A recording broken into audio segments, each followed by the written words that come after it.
it's something in the air at that time. Don't know why. Always dream of you when spring comes. It's like the heat on my skin takes me back to the time met you on a Friday, halfway out at the door of the club, playing soul on the weekends. Stayed in bed till Wednesday. Fell in love with you right there and then. I was young, couldn't see that.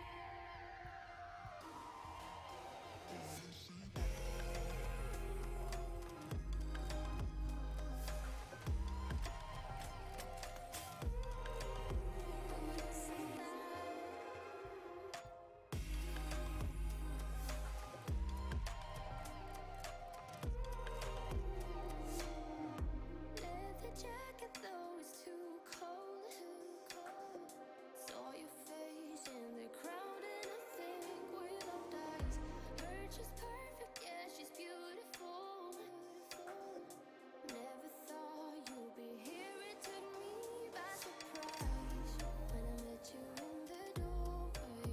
And a friend of a friend, never thought I would see you this soon, but hope she really loves you.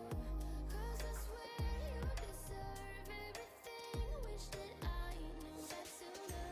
We got sober, it was over, but I told you I'd do it all over again.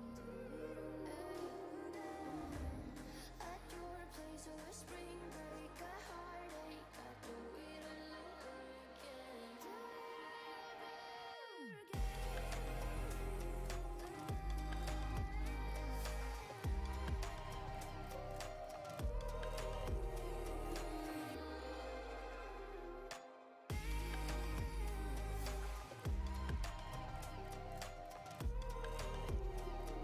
Tell me a lie, and I tell you too. I say that I'm happy for the two of you. You wanna be friends, but I don't think I can. But I wanna be happy, happy for you.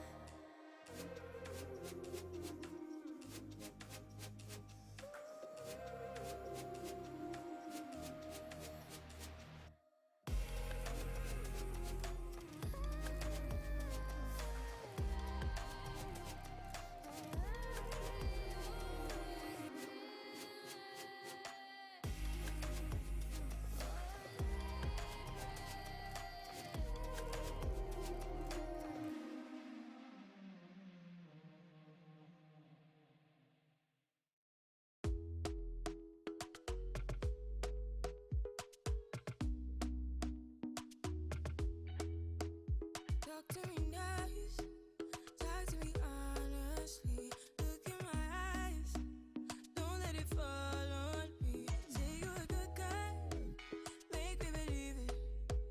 Don't wanna hear it, I wanna see it. See how rewind, when we rewind, feels so nice. We time, you I know how.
Hello and welcome to the Badass University All-Stars Season 4 Finals, powered by Zowie and HyperX at Roehampton Esports. Thank you very much for joining us. I'm Jerry the Music Man. I'm here with my wonderful co-caster Cairo. We got ourselves a LAN. Oh damn, LAN. LAN? Wait. What? Wait, I can feel you. This is weird. I'm not used to this, Jerry. We can actually see each other. We're not sitting at home. We're not just, kind of having this virtual experience, this virtual relationship. Now we've actually met each other. And, it's good to finally meet you, mate. Brilliant, yeah, same. And everyone here, all the players, they've got to meet each other, a lot of them for the first time. It's fantastic to get to see them. Yep. And we've got ourselves a whole damn double elimination. 4 teams and 2 days of insane games. This is a long one to start us off as well. Let's take a look at our schedule first and foremost to see just what's going on and how we are going to map out our days. So as you can see, day 1, we've got our first game of the day, Team Alpha and average players only. And then our second game, Sleepy Gang versus Aces. So it's a whole big double elim. These are our upper bracket semi-finals, Cara. Yep, certainly. Every team had some journey, but Jerry, we need to talk about these 2 teams and their journey. Team Alpha, obviously, they got straight into the the LAN finals through stealing a spot actually off one of the other team's aces, and APO making a lovely lower bracket run all the way through the playoffs that we had kind of before LAN on the actual WAN, if you want to call it. Yeah, so in case you're unaware of the format, we had our group stage. Team Alpha came top of that, and then we had a short playoffs behind closed doors, essentially, with a lot of the remaining teams, and average players only, Sleepy Gang and Aces were the ones to make it through there. APO were really a team that kind of stole a spot into the LAN off of IOM as well. Yeah. Quite an interesting run they had in the lower bracket of the playoffs, but we'll get into that in a bit more detail. Let's talk about the bracket as a whole. Yeah. Maybe we can have a look at the bracket because we've got whole double elim, and some games are more important than others, but everything is best of 3 besides that final game, a best of 5, a full best of 5, not weighted. So our first 4 games today are going to be our semi-finals and the upper bracket final. That means that we're going to see game 1, game 2, and then upper bracket finals after that. Lower bracket semi-finals will be the final game of the day. So we get an elimination match to round it all out in the evening. Yeah, you see it, some games more important than others, but, see, to be honest, every game just important as the next one. You think about it in this aspect, you're playing for so much. A chance to get straight into that, a chance to get straight into the grand finals, first off, then a chance to kind of get into the grand finals as well as elimination and money games. It's all going to be happening here, Jerry, in terms of how these teams play against each other, interaction. There was a little bit of a chat when we were in the accommodation, I was watching the players interact with each other. Obviously, they get the mind games already starting. I heard Team Alpha maybe, I guess talking about maps and maybe making himself to be heard to try and throw off the other team. But at the end of the day, we'll need to see if that is actually what they're up to. That's the best thing about that. Yeah. You can really spend the time, getting into the mental warfare. Your players are all around you as well, so you can really be tight and interactive and get the teamwork going with them. People have been taking the opportunities to practice and try and get as much out of this wonderful facility here that we're so lucky to be in. And I think that we mentioned it as well, the prize money. There is a prize at the end of this all, a 1.2k prize pool. That is nothing to sniff at. No. I mean, that's some pocket money. I mean, I wouldn't mind being able to be on one of those teams, get back, what do you call it, take the mouse off the coat hanger, you know what I mean? Get back into it, try and get into these grand finals. But obviously, these players all talented, up at the upper echelons of the ELO, etc. So it'll be good to see exactly how they're going to interact with each other, and obviously how the teams kind of interact with the kind of own. Well, I guess actually each team has their own personality. Yeah, they certainly do. It's been really good to get to meet some of these players. Yeah. Before we talk in too much detail about our players and our matchup coming up today and do map vetoes and all that good stuff, we've got a little video for you guys to get to know a few of the players in this first match. It's going to be Alpha versus APO. Let's have a look at it.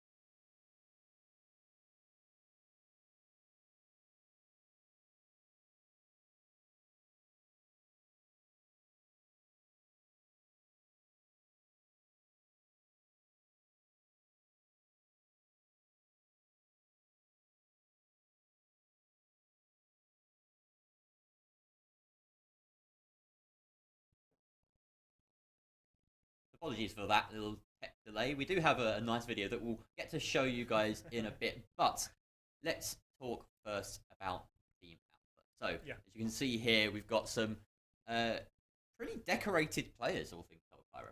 Yeah, I mean, this is it. Obviously, a lot of storylines to be drawn throughout the whole LAN, Jerry, but the two that we need to point out here when we look straight towards Alpha is Reich and MC, sorry. They I mean, have been in that kind of upper echelons, T4, T3. I mean, they've played recently in the Rumble from Yukon. They've been in Yukon too with Null. They've been playing really well, and obviously, I mean, you yourself, you have the experience of Rumble because you were one of the casters for there. Yeah, it was a fun couple of weekends, and they did show up, the pair of them. They had a really nice kind of upset against the ex-Outplayed roster, old PG Nat side, with a couple of Brits in there, Nixon namely. And as you can see here, this is the team. This is them. Oh, smile on Joe. Beautiful. And these jerseys, Kyra, this was the thing that excited me the most out of everything we saw yesterday was these jerseys. Look at him. He absolutely loves it. There's good old Reich and MC. This is just fantastic. Aztec, yeah. It's such a beautiful jersey as well. This may be one of my favourites. Brilliant. Joe. Look at this. That's absolutely spectacular. Obviously, showman. You know what struck me about Joe when he walked into the room? I mean, you can tell it, right? He's just a dominating presence, right? Yeah. And he also reminds me a lot of our producer Noah, who is, similar in stature, similar hair. Oh, this is brilliant. Oh, this is fantastic. Absolutely beautiful. It's the flowing locks for Joe though. I mean, look at that here. Yeah. I mean, how much conditioner do you think he goes through in a week? He must spend an absolute fortune on it. I love this. Absolutely fantastic. Some of these players, their first time at LAN, and it might be showing a little bit, but here they are. Look at that. Our full setup. Here is our first glimpse at the entire arena. As you can see, players just getting ready, waiting. Something we actually didn't mention was the HyperX headsets that are included in the prize pool at the end. Yeah, that's true. I mean, obviously, good bit of kit. got loads. You can kind of see them in the corner there if you look towards the bottom half of your screen. And well, that's a completely different team from Alpha. Jerry, APO, average players only at the bottom and to the right hand side of the screen. We'll be able to see their VT in a minute. But I mean, let's talk through them. Let's talk about how their run is, the players on their team, and the kind of storylines that they've brought to the table with their qualification. Yeah, so, I mean, Average Players Only is an interesting name. They managed to finish dead centre of the groups, but they managed to claw a playoff spot or a final spot with an impressive playoffs performance. Yeah. Essentially stealing IOM's spot as they came fourth, APO finishing fifth, and they battled it out in the end in a best of three. The APO topped them 2-0 on, and they showed a lot of promise. We were saying during the group stage that APO, well, they had a bit of a struggle. They only won 2 of the 6 games that they played, and those were only on Oregon. But since then, during the playoffs, we've seen that they actually have a wider map pool that they can draw on. They won on Cafe, on Villa, and on Clubhouse, and it was a really impressive lower bracket run. So they are the team that are kind of on form, but as I say, 4th seed overall in this. I think another thing to kind of draw on, and something that you kind of briefly mentioned, was the fact that they beat IOM, who are one of our blockbuster teams who have been with us for, 3 seasons now. They've got players who have won NEC finals, I mean, kind of who had a great stature within our scene and our community. And obviously now that now that they've been put out, that kind of shows the kind of quality that APO have. And I mean, it wasn't as if you can't just say, oh, IOM just played bad. I mean, you've got to look towards APO and how well they played, because it was a 2-0 in a best of 3. They were able to win out their map. And with that being said, because obviously you get picky, and APO wins at IOM's pick, that shows the quality and the kind of depth of their pool and what they're able to come up against, or the qualities that they have to come up against having other quality. We talked a fair bit about APO without getting to see their faces. We may get to see their faces in a minute or two potentially, but there's some interesting kind of crossover here between the two sides, because you've got, well, actually, in every single team here at the LAN, we have a player from Swansea who, you know, recently have been doing fairly well for themselves. So it's an interesting kind of mix. There are some other crossovers, you know, a couple of Newcastle players, a couple of Bournemouth players here and there, but that is the pervading factor, is that you've got a Swansea player on every single team. And in these two teams, you've got Jaffa and... Yeah, exactly. I mean, obviously, we've already kind of touched on MC. This player is absolutely crazy. We've already seen him. I mean, I think we were doing the stats, or more specifically, I was sitting beside you while you were doing the stats. I think he had something like the higher mark of 2.9, 2.8 in terms of KD. I mean, what player gets that? Jerry, come on, that's somebody of pure quality. He was very good. When we were talking to the players on Alpha, they were bigging up MC. They were like, when he is there, we are different. And they have very good form in the games where he has been there. We do actually have the chance to look at some of the players from APO, so let's take a look at that. Here we go. Inoob, Kovac, JMXC, Jaffa, and Weiwei. Now, I don't know about you. This is one of my favourite jerseys. I feel like these are the coolest jerseys personally of the whole event. But I mean, you'll get to see the others later on as well. They're pretty nice too. These guys are fantastic, really. But I knew, but I've chatted a lot to Felix over the past couple of days. Seems like a really stand-up guy, and he's confident. He's confident in his team's ability to play specifically on a wider map pool, on some off-meta maps, and maybe surprise teams. Without a doubt. And I mean, obviously, we look towards the other players on the team. AC Kovac, he was on, I believe, the Deviants last season. GMXC, I mean, I played with him when we were on Coconut Crack. So obviously there is a lot of kind of history with these players on the team. And obviously Weiwei, I mean, I think we're going to highlight him later on, because he has been an absolute standout performer for this team of APO. He seriously has. He's got some crazy stats that we'll get to see fairly shortly. But this team, essentially dark horses for the whole event, as we're kind of billing them. But like we say, they are also the ones on form. They're the ones that made that playoff bracket, lower bracket run. So we're going to have a look at this VT. We're going to see them in all their glory. Let's have a look at these guys.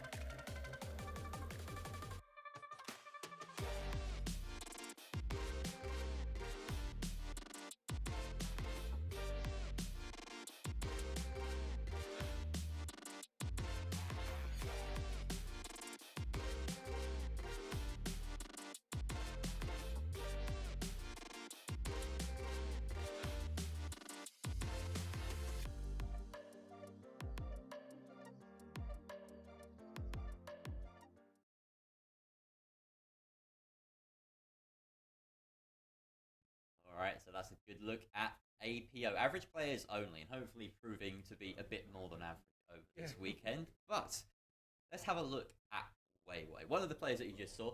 And we've mentioned his impressive stats. We can show them to you right now. It's pretty good numbers across the board here, Cairo, once we get to see them. Yeah, I mean, when they do come up, I mean, this is it. He's been. I was talking to obviously Felix last night. Oh, sorry, it's MC that's going to come up first. For Team Alpha, we've kind of seen 1.69 rating. I mean, look at those stats. 3.38. I was saying it was high to like on the 2.9, 2.8 region. 3.38. That is absolutely crazy. Yeah, delving into that a little bit deeper, you've got like so insane. He went 43 and 13 essentially. That's how he's got that KD across the season. It's absolutely nuts. We're gonna. I do have a feeling we're probably going to end up talking about him a fair bit over this weekend. Although, I mean, we've heard tell of tales from. We've not been told individuals, but we know that there are people here that maybe didn't prepare last night as much as they should have. Getting to know each other, getting about. This is one time in the year, especially after such a tumultuous time in the past few years, that people get to see each other, and I feel like we're going to get an idea of maybe who had a rough night and who didn't once the games get going. Well, I'm excited to find out. I do have confirmation that MC and Wright both had a good night's rest last night. Oh, okay. That's good. So the two players who are the kind of stars or the talismans of this side of Team Alpha, obviously are well rested, which may be a bit scary for APO. But APO, I mean, I was talking to them last night, and I was talking to what was it? I think it was Aina was talking to when I was kind of showing him about etc. And he was saying to me that the Weiwei, when he gets started, he says he doesn't even have a reaction for the kind of quality and the stuff that happens. He says it's almost like he's that kind of an assassin like kind of way and kind of psychology about him, where he'll drop a 20 bomb and just be like, it's nothing. All right, yeah. I mean, he is pretty impressive, and I do feel as though MC maybe overshadows Reich in a weird way, at least in this league. But I mean, either one of them can show up. They are fantastic players. We're going to move on now to look at Weiwei, who is our player to watch out for on the side of APO, and his stats also fairly impressive, it would seem. Yep, certainly is. I mean, a 1.17 rating with a almost 1.3 KD. I mean, kills per round almost guaranteed at least one with a 67% cost. I mean, Jerry, he's even managed to clutch out a 1vx, which is a huge factor for the likes of APO, because especially if they are under the cosh a little bit, if one of your players is able to do a 1vx, think of the kind of mental capabilities of that and the mental inflictions on the other team that could happen. Yeah, it is an important stat to be looking at, but then you look at the side of Team Alpha, for example, and a player that we haven't mentioned yet, Atlantic, actually has the most 1vx's of the whole season. He's got 3, at least, of the teams that have made it. And that's, fairly important, because you've got to have that clutch factor, and sometimes it does come down to the supports, the smoke mains, to be in that situation where you're in a 1 versus 3, you've got to whip out a shotgun, So it falls on different players, but a player of this caliber to have that kind of clutch potential is important. What's interesting as well, looking across the stats for this season, not many diffuses. A fair few plants. There's some players that get the plant down, but in general, at this level, when we see a plant go down, it usually results in a round win. So I'd like to see maybe with that extra level of communication and that extra kind of LAN factor, it's going to weigh into so much of the gameplay. We may well see a few more disables, a few more retakes than we used to, at least a ball. Yeah, exactly. And I mean, another thing that you could maybe draw from the fact there's not been many diffusers is maybe the meta in terms of how it's been a lot more fraggy. I mean, of late. I mean, especially when we throw it back through like 3 or 4 months. You're talking, it was kind of the running gun meta, and we still kind of are in that just now. Yeah. But at the same time, I mean, it's not as heavy as it was a couple of months ago. No, it certainly isn't. Well, we're going to be getting onto our map vetoes fairly shortly, just to get ourselves into this game. I'm trying to think of predictions for these guys, because we've already talked about the fact that essentially Alpha, they've made their way here playing Clubhouse in Oregon. In best of ones, they've arguably managed to hide a fair amount this season. Or is it a lack of depth? Maybe we'll see them struggle on these off-meta maps that specifically APO tend to favour. And predictions-wise, I feel like we're likely to see a Clubhouse or an Oregon, but then there are other two is pretty much fair game anywhere. Yeah, exactly. And I mean, another interesting thing as well is, I mean, obviously we've been doing a lot. I feel like a little bit of like one of those investigative journalists, you know, going and talking to people. So much digging. Yeah, exactly. That's exactly what it is. But I mean, from what I was getting from the players, I don't know if we'll get an Oregon here. I mean, they were thinking getting rid of it straight on the map pool because it's such a crutch for teams. If you could maybe pull that away from Alpha, I mean, you've already said it, a lot of their wins did come on Oregon. If you can pull that crutch away, then maybe you could collapse a team. Yeah, and they have only really recently, as in during the playoffs, managed to kind of branch out into these other maps, winning on Cafe, winning on Villa. Before that, it was a little bit of a rough time during the regular season. And the caliber of teams here is higher. This is the first seed they're up against. This is Team Alpha. These are very decorated, experienced players.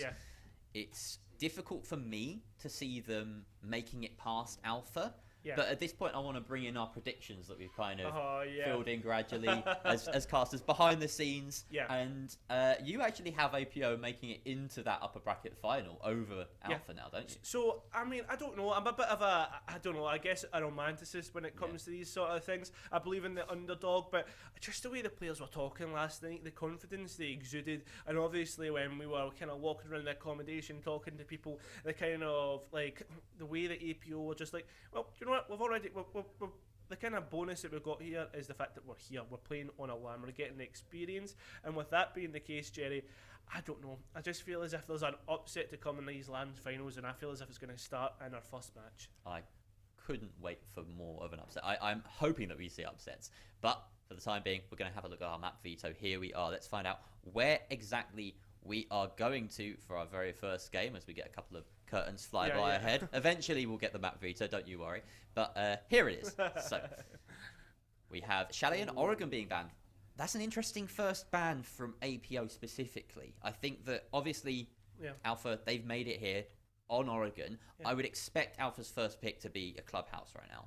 Yeah, I totally agree. I mean, that's two of Alpha's kind of crutches, if you want to say it, gone straight out of the back. And as you said, Clubhouse gone. Cafe also being picked, which is extremely interesting because APO, when I was talking to Inub, obviously he teamed with Reich last season. He says, I can't remember the last time I saw Reich on a cafe, which to me obviously seems as if there's a bit of kind of mental game being played here. Obviously, I talked about how players wanted to ban out Oregon because it was a bit of a crutch for both teams. APO, the one straight away to actually go for that ban.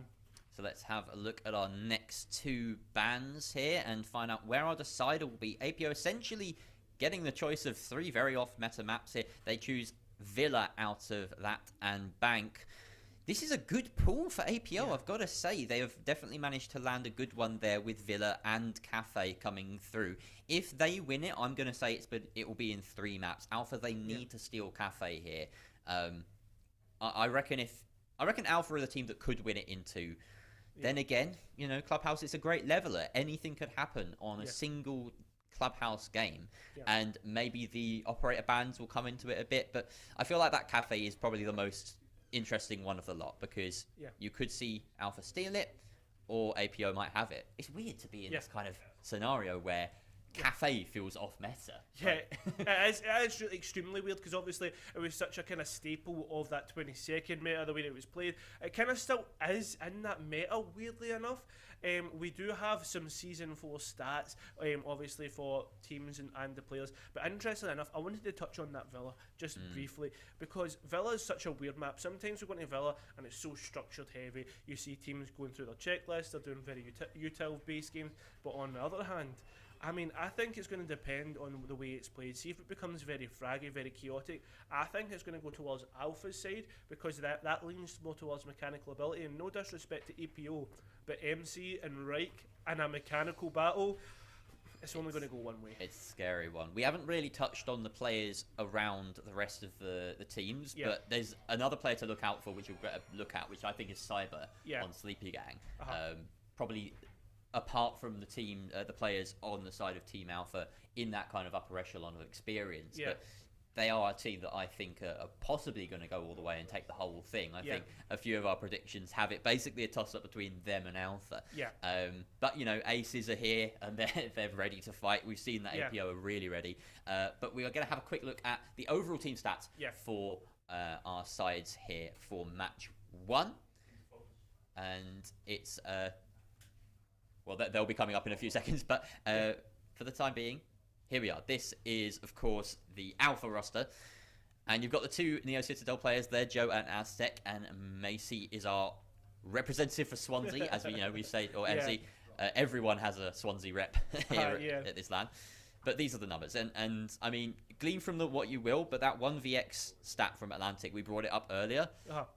I mean, I can't remember the last time I've watched a map with Atlantic in and been disappointed by his performance. He's usually stepping up.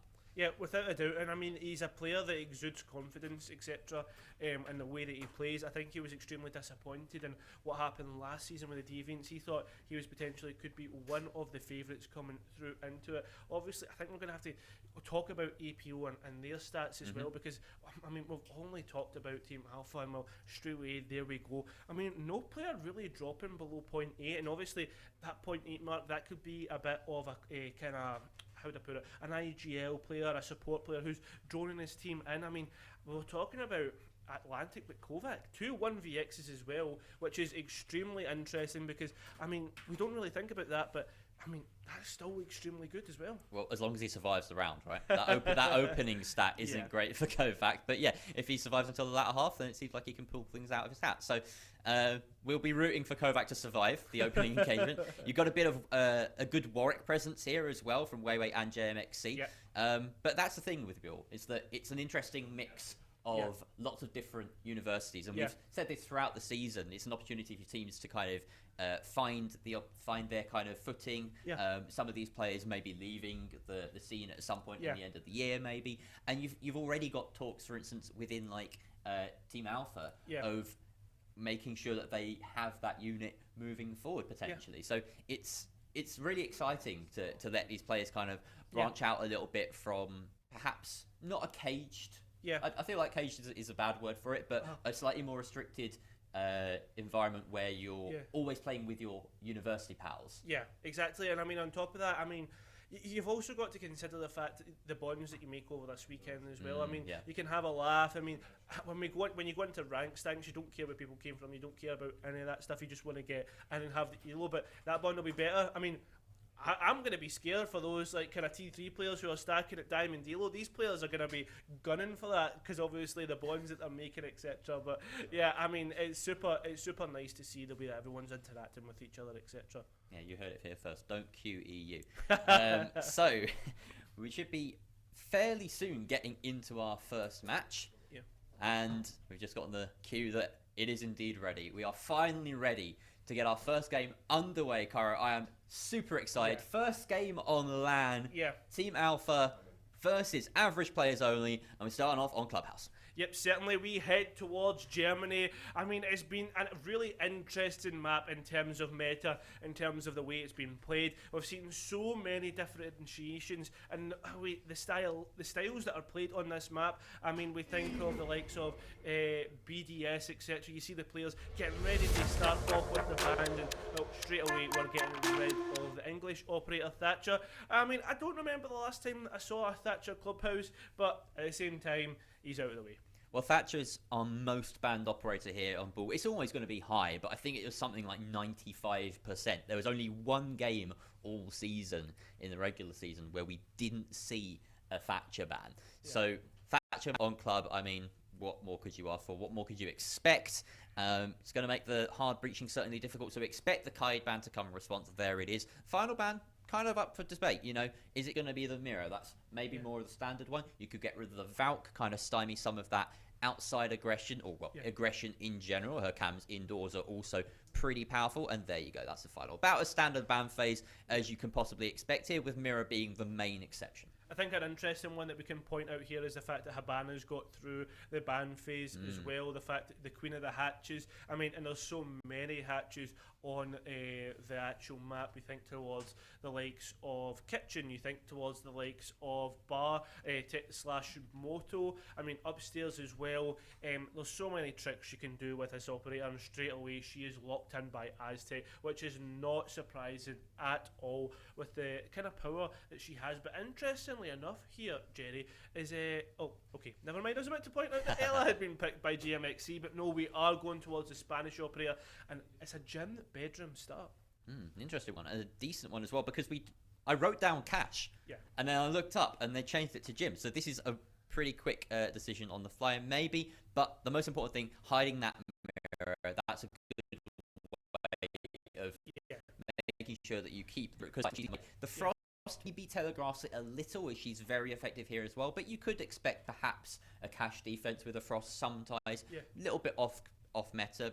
Either way, you've got the side of Team Alpha who are fully equipped to deal with everything. This is the Swiss Army knife approach, as we've kind of come to understand it, with pretty much everything you could possibly need on the attacking lineup. Plenty of throwables. You've got 6 nades, and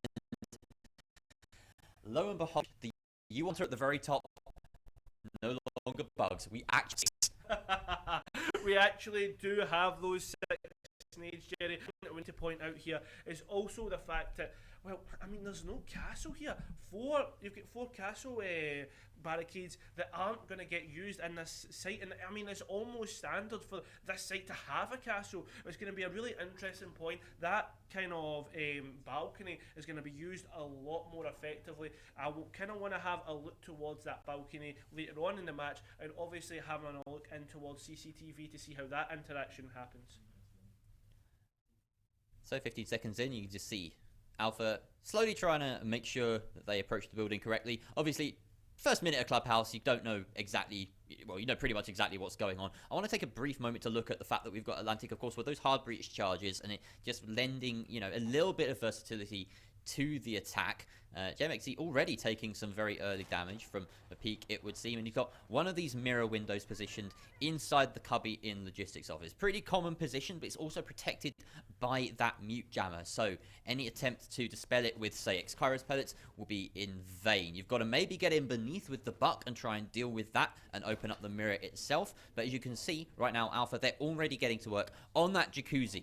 Yeah, they certainly are. And I mean, on top of that, Jerry, you've also got to think about the other things that are happening here. I mean, they've already opened Logi hatch. It creates that phantom pressure in towards Logi, put the mirror under a kind of a bit of a watchful eye, because they've got to watch their back, etc. But look at this, Jerry, straight away we've already got our first frag, and that is way getting taken out by the opposite number of MC. The 2 players that we've highlighted actually interacting with each other, and that's a mute off the board, but there's a refag happen. Iron taking out Atlantic, another player with a clutch factor, and that's your hard breach off the board in terms of the secondary gadgets. We still will have the Habana able to do it, but at the same time, there's other things that could happen here. I'm worried about the burn for Alpha if the approach is to go towards nading, etc. But somehow the sledges managed to get through and actually knife that mirror window. Obviously a new interaction that's happened with recent changes, but that's a mirror window going on towards Jacuzzi.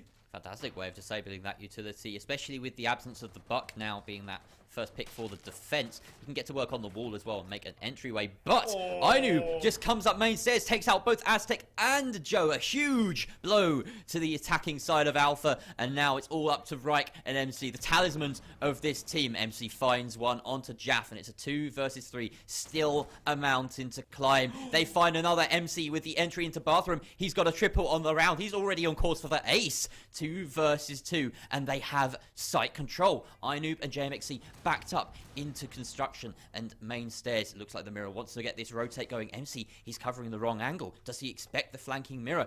Reich attempts to put the plant down inside of Jim. We've got ourselves a plant. Oh, he falls off it. Timer goes red. The swing comes through from JMXC. No. MC finds the quad, and Reich comes off the plant to deny the flank. What a fantastic clutch there from Team Alpha. A 2 versus 4, and they put it back. Yeah, you certainly got to feel for APO in the way that they were kind of almost in that winning position. But Jerry, you've got to set up crossfires. You've got to set up a proper team structure, and you can't allow MC, and Wright to thrive in that environment of chaos. I mean, that's exactly what they did. They just worked in unison. That duo, I mean, they arrived at the venue together. They were showing how kind of well they can play together. And I mean, that round was probably the epitome of that in the way they played. We are actually going to change up the sights there and going towards CCTV and cash.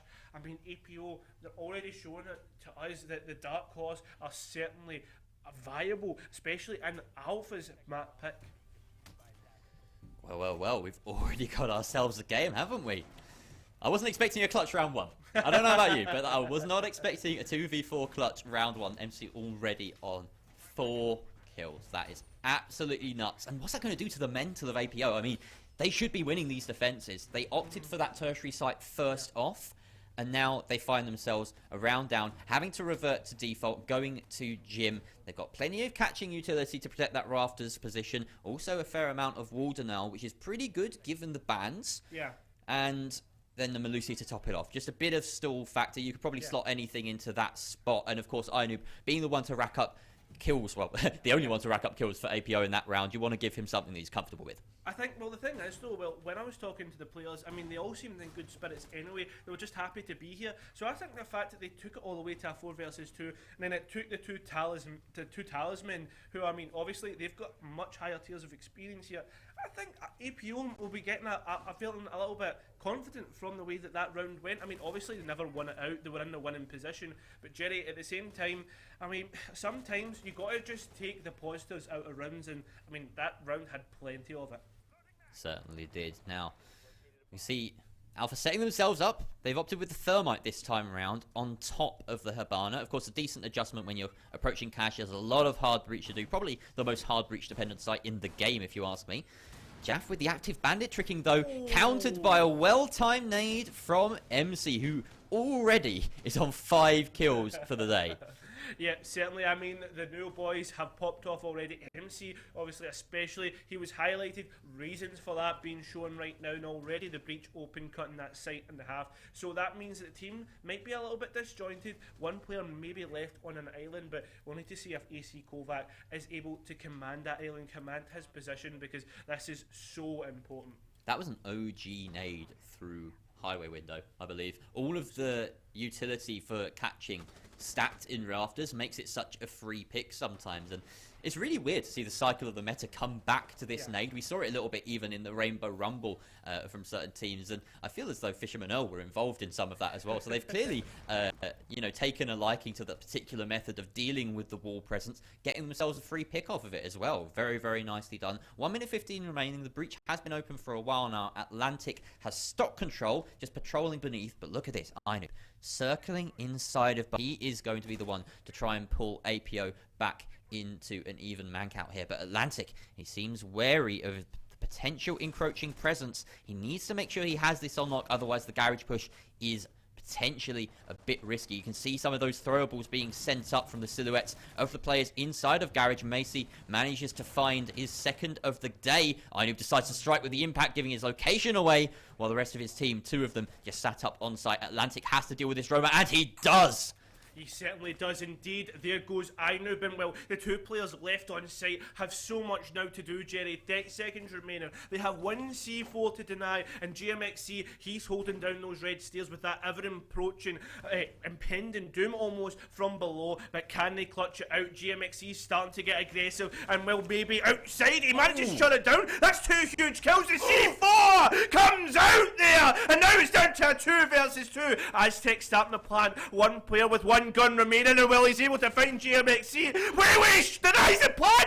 Oh my god, what is happening here? That's 2 clutch rounds from the 2 different teams. Way, absolute clutch potential from him comes straight out as well. This is a game of MC and Way so far. Oh my goodness, we had a 2v4 round 1, 2v5 from APO to respond. This is absolutely nuts. I cannot wait until we get a glimpse of the players players in the arena because I want to see the fear in their faces. I want to see their eyes light up when they manage to pull off those clutches. It will be with us soon, don't you worry. We have those camera feeds. They will appear in good time. But for the time being, we are so invested in this game. The Maestro pick coming out now from JMXC. Just to maybe...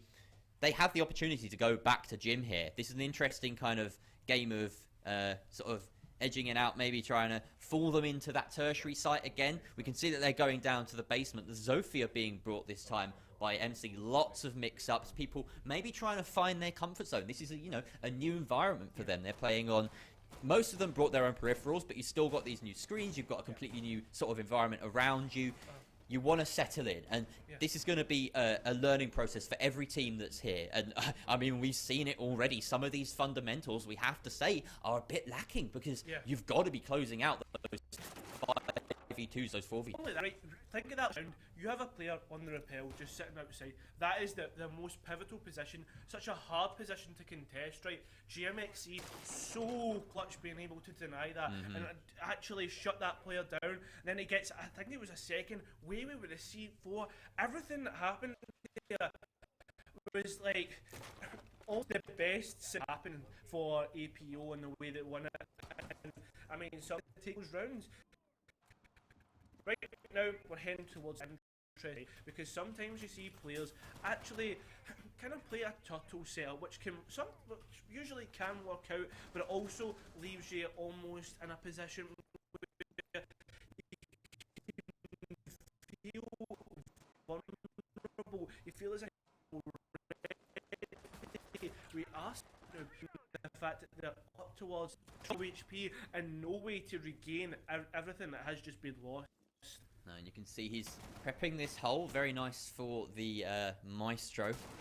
I mean, the number of times I've seen a clutch from this position with an Alder is just ridiculous, to be honest. And you can see they've already managed to essentially come back entirely. We've got now pretty much a full turtle going on here. Wei sat inside a dirt tunnel, as is tradition with the smoke, with a shield, trying to hold this line of entry. He's got a couple of ADSs, I think, stacked in front of him. Interesting positioning there, wanting to catch those nades a bit early. The drone will probably have spotted them out, but here we go. There's the Toxic Babe to send out first of all. Am I eyes deceiving? No, it's actually a Banshee there in that corner. It's not an ADS. It's really interesting there. It's obviously that they've realised, well, this shield is eventually get destroyed, and with the nade it'll eventually sing through the air. We're already seeing lines of sight being open, maybe for that nade to come through. And on top of that, I mean, it just gives the smoke that kind of almost notification that someone's going to be there. It'll obviously get shot out as they push forward, and then that sniper rifle of the Mossberg shotgun will be looking to maybe pick up one or two. So right now, it's almost, I guess, not a matter of what, but a matter of when, and there we go, the notification coming through. Now, what's interesting to me, of course, is that we've got our impacts already spent and plenty of hard breach utilities still remaining, but Atlantic finds the opening pick.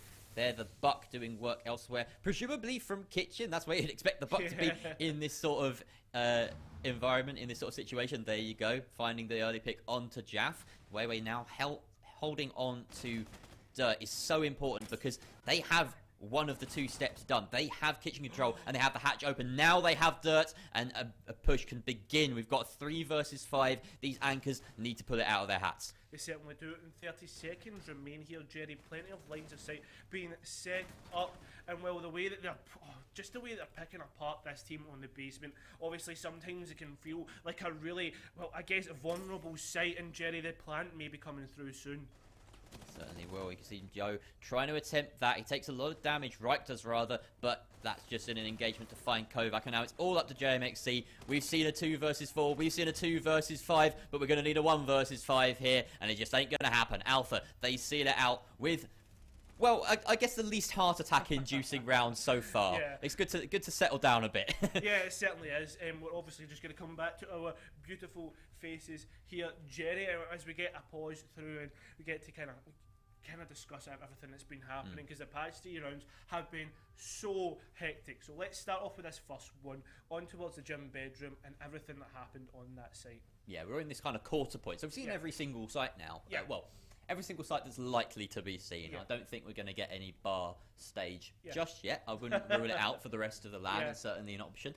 But yeah, that gym defense, it's a weird thing to have to analyse the first 2 rounds, because quite clearly they were successes for the teams that lost in terms of establishing an advantage, getting in a position to win and see it out, but then just bottling it. So the gym defense had a lot of promise. There was some really nice play from Ainu, taking an opportunity on main stairs to swing up and find 2 picks. From there, they really should have closed it out.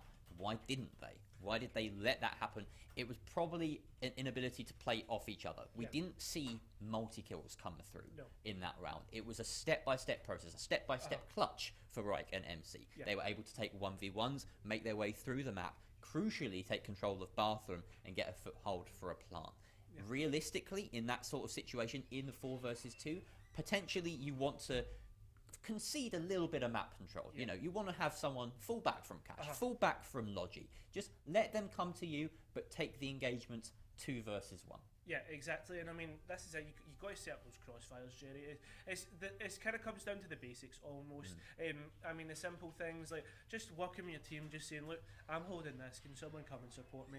And they let them come in through Bathroom. That was just an unlucky engagement in the Bathroom. Obviously, we're expecting to win that one out, but sometimes you're going to lose a 1 versus 1, and there should be someone there to just kind of clean up exactly where MC comes through that rotate. Yeah, but, you need to keep the Bathroom clean. Yeah, that's it. I mean, you've got to get the bleach out, you know, once a week, get in, make sure you're maintaining everything, and there was absolutely no maintenance on that site when it came down to that 4 versus 2.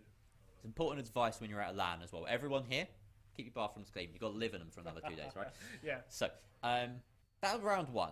Like we say, went against the grain off to a crazy start. Then round 2, even more high octane. Such brilliant control established by Team Alpha in the early round. We could see the work that was going down inside of Garage. We didn't get to see it firsthand. We saw the silhouettes, but you know what's going on. There's throwables. Someone dies on rafters, right? They get the control. Far more interesting that we got to see that engagement between Atlantic and the roaming player. I think it was Ainu. Was it Ainu? Yes, it was. The Melusi.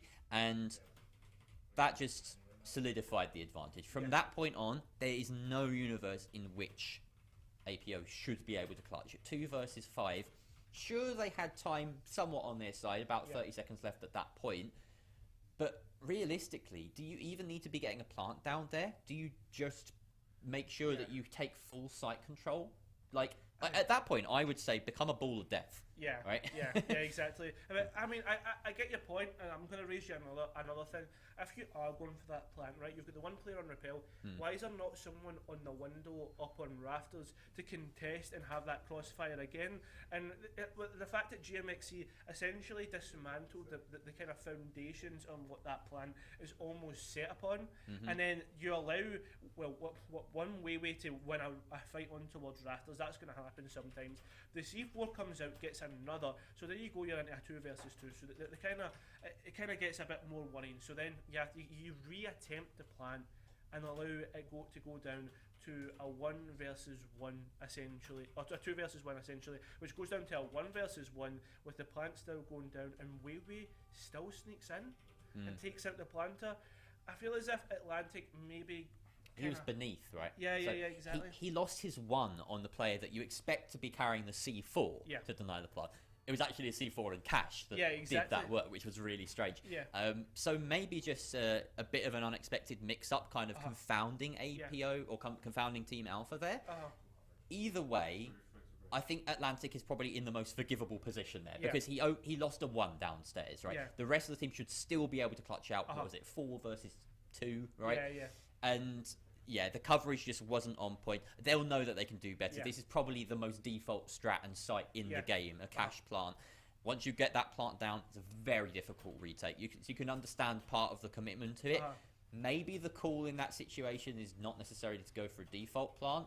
Maybe go for like, I don't know. But either way, it was surprising to see them be able to swing on round to default plant, get that far, and there not be enough coverage. He waited for the perfect moment, to be fair. He waited until it was like 2 versus 2. He picked off the bodies and then went for it. But you shouldn't be letting it get to that 2 versus 2 in the first place. Exactly. And another big thing we need to point out was the fact that the way that Weiwei was able to almost get in, and he had the kind of the trigger discipline to wait until he was round the corner. Because sometimes you see people would spray in towards the bomb, and then he just sat there because he knew, I don't need to plan, I don't need to get aggressive here, I don't even need to do anything. And the fact that he already knew the position of Atlantic because of the previous engagement with his teammate. I mean, well played from APO all in all in that clutch position, and I think that it has to be said, the individuals as well, I mean, spot on. And then that third side, on towards basement, they were dismantled.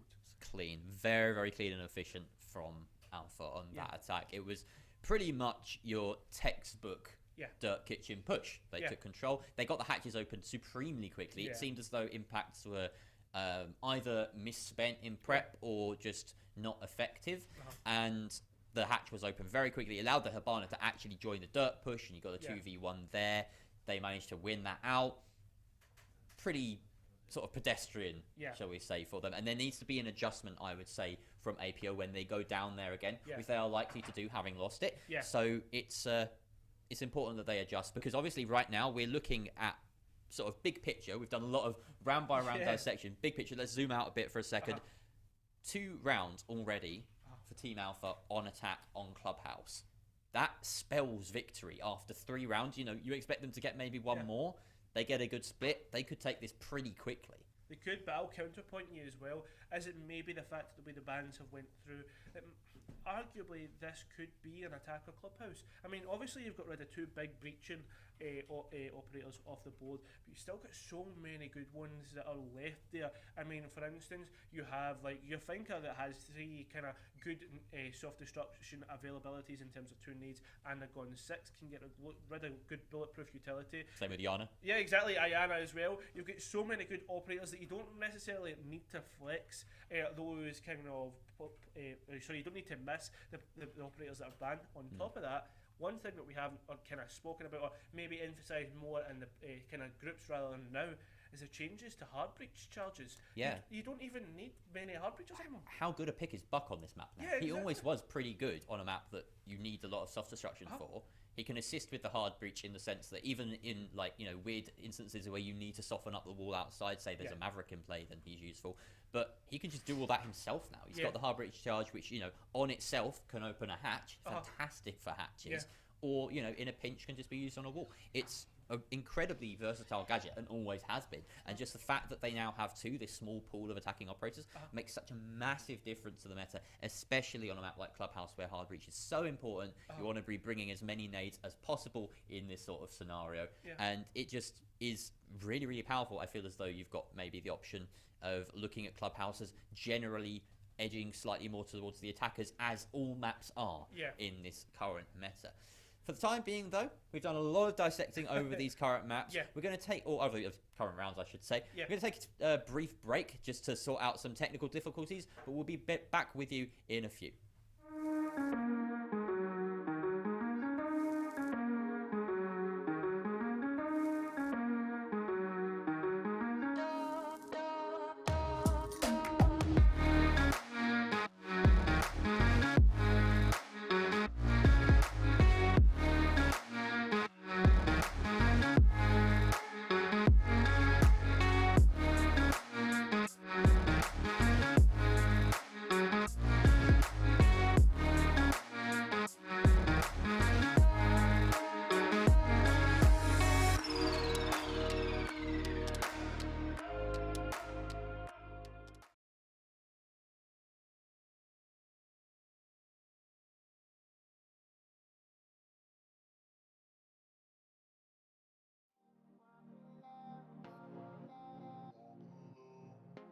Can somebody come and save me? I just wanna know.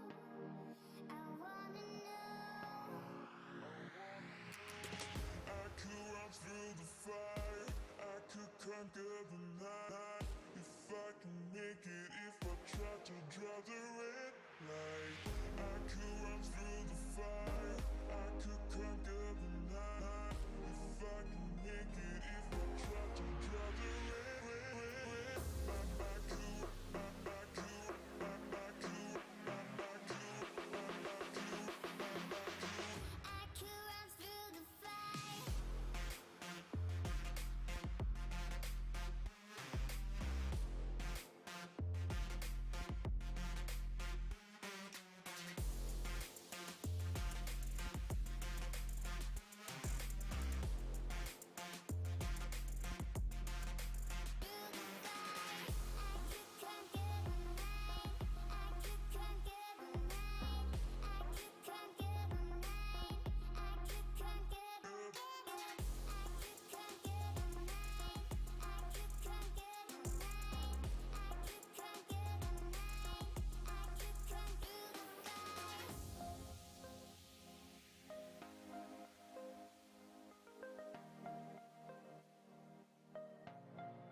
thinking that I could have done something, but now I'm left with an empty heart. No making amends, no waking up beside you and holding you till we forget it all.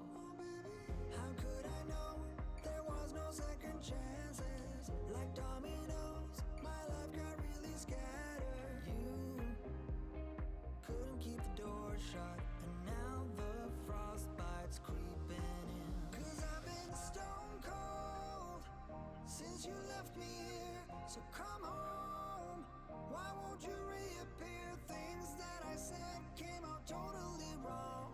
Can't speak of the truth when it's tainted.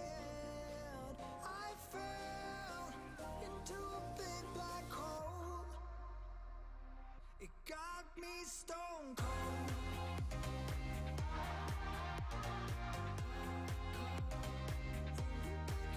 You got me stone cold. You got me stone cold.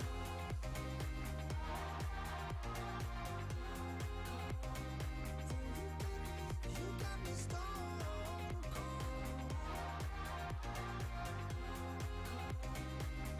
Got me stone cold. No Wizard of Oz can undo what I've done. Completely out of luck this time. I'm stuck in reverse. I gotta get away now, but I can't seem to take the lead. Oh baby, how could I know there was no second chances? Like dominoes, my life got really scattered. Still, I find myself hoping that you'll find your way back to me. 'Cause I've been stone cold since you left me here. So come home, why won't you reappear? Things that I said came out totally wrong. Can't speak of the truth when it's tainted. I fell into a big black hole. It got me stone cold.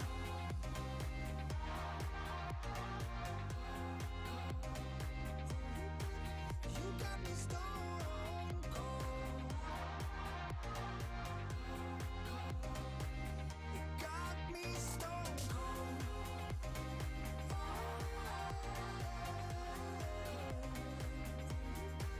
You got me stone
like it's something in the air at that time. Don't know why.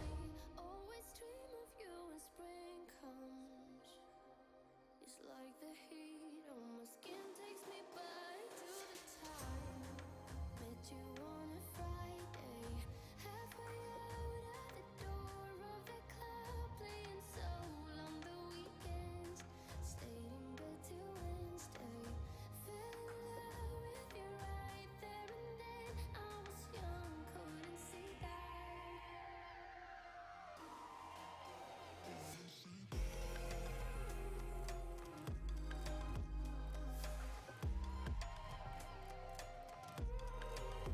Couldn't see that.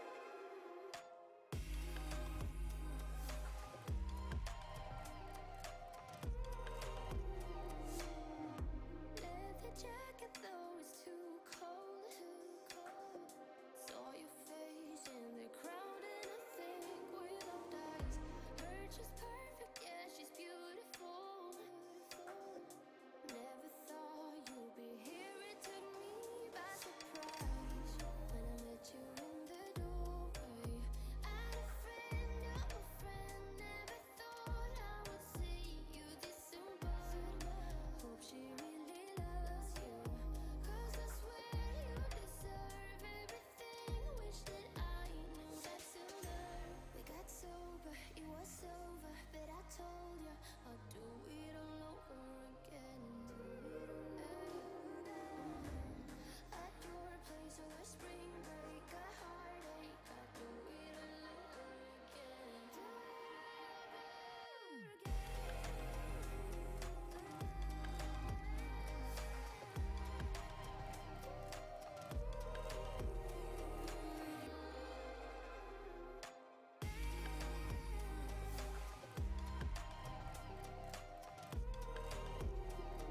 Tell me a lie, and I tell you too. I say that I'm happy for the two of you. You wanna be friends, but I don't think I can. But I wanna be happy, happy for you.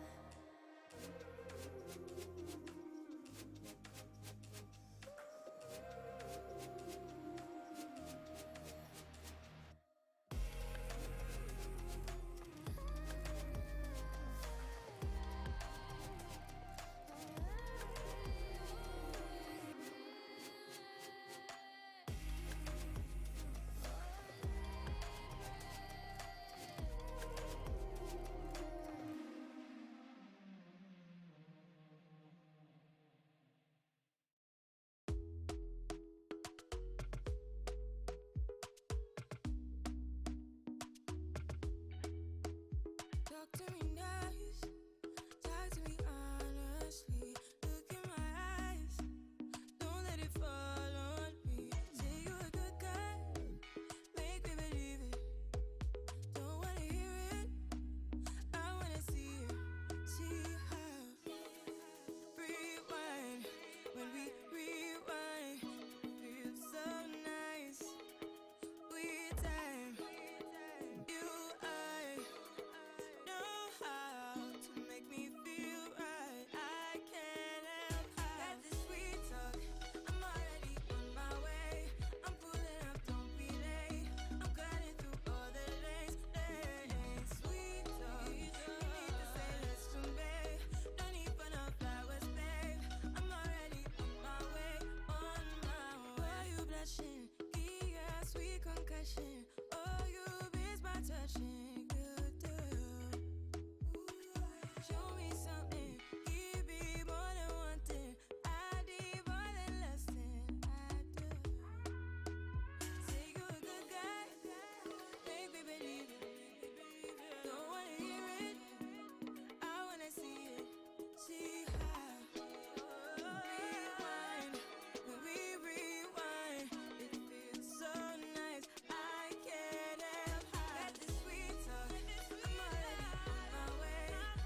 Thank you very much for waiting, everybody. We are back, and the scoreline, as you may have noticed, is now 3-1. We left you at 2-1, but there's been a single round behind closed doors, and everybody's happy. We're going to move on. Alpha claiming that gym attack, essentially a pretty standard one from what we saw. Give you the lowdown. They finished with almost all the bodies on the board. Pretty much what you saw from the first round back at the very beginning of this matchup with the jacuzzi take, and they just won more fights essentially. Same positioning, maybe a little bit predictable from a need to step up their game here. Let's move on to a cash defense. Last time they had to clutch up. Yeah, I mean, Jerry, this is the thing though. The way things are starting to go, and it's going towards Alpha. They really are starting to hit their stride. Maybe this break is, well, giving them somewhat a kind of chance to settle, collect themselves, and get the game. Because, well, those first two rounds were really hectic, and it was only until the third we saw Alpha kind of settle themselves down and start doing the basic things that they know that they can do when they're doing their takes. And just to put perspective as well, Alpha, they are 3 rounds up on club, which is impressive on attack, but this is their map pick, so we somewhat expose their way. They made it here pretty much only playing this and Oregon. APO with Cafe coming up soon. We'll hope that they can take that one, certainly, but for the time being, their heads and their hearts are set on this map and this map alone. We have, once again, a fairly heavy denial lineup in terms of catching utility. You've got the Wamai stacking with the Jaeger to hold inside of rafters, and then the roaming eye noob who didn't quite strike as incisively as he hoped last time round with the use of those impacts. He is now this time around lurking inside a secret. We did see him in bar last time, but slowly the control will come out from Alpha. We expect them to take control of stop, work the verticals and protect lounge, allow this rafters push to come through, but at the moment it looks like that push is maybe a little bit slower than last time, Cairo.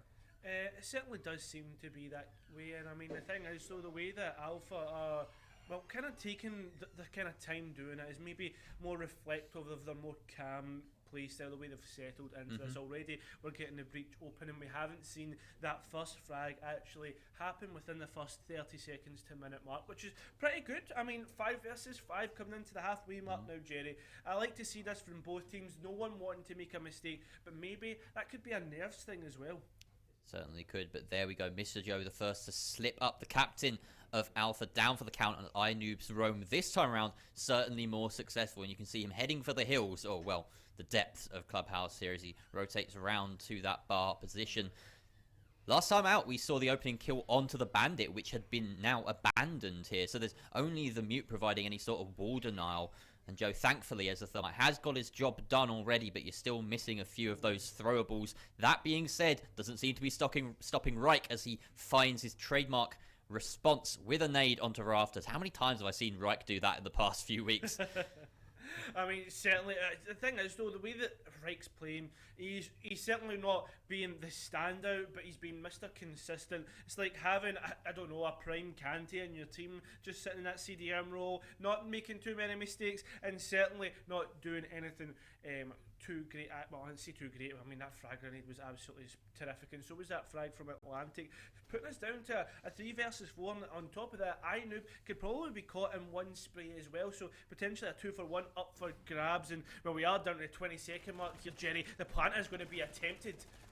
Certainly, as you can see the cover coming through from the Buck, and it is enough to allow Aztec to set this down. Weiwei tries to get in a C4 position, but the counter angle is being held. Nade comes his way as we're in a post plant. He makes his way into Garage, sends a C4 up to take out Atlantic, but in the meantime, one of his teammates has died. Aztec getting deep into sight here to take the fight against iNoob. Doesn't expect that aggression. Fantastic heads-up play there from the attacking side of Alpha. Now Weiwei on a sliver of HP. He's got a couple of Kona stations between himself and some opponents, but Aztec is already in his way, pushing deep into the site in that post plant, claiming 2 for himself and giving Alpha another round.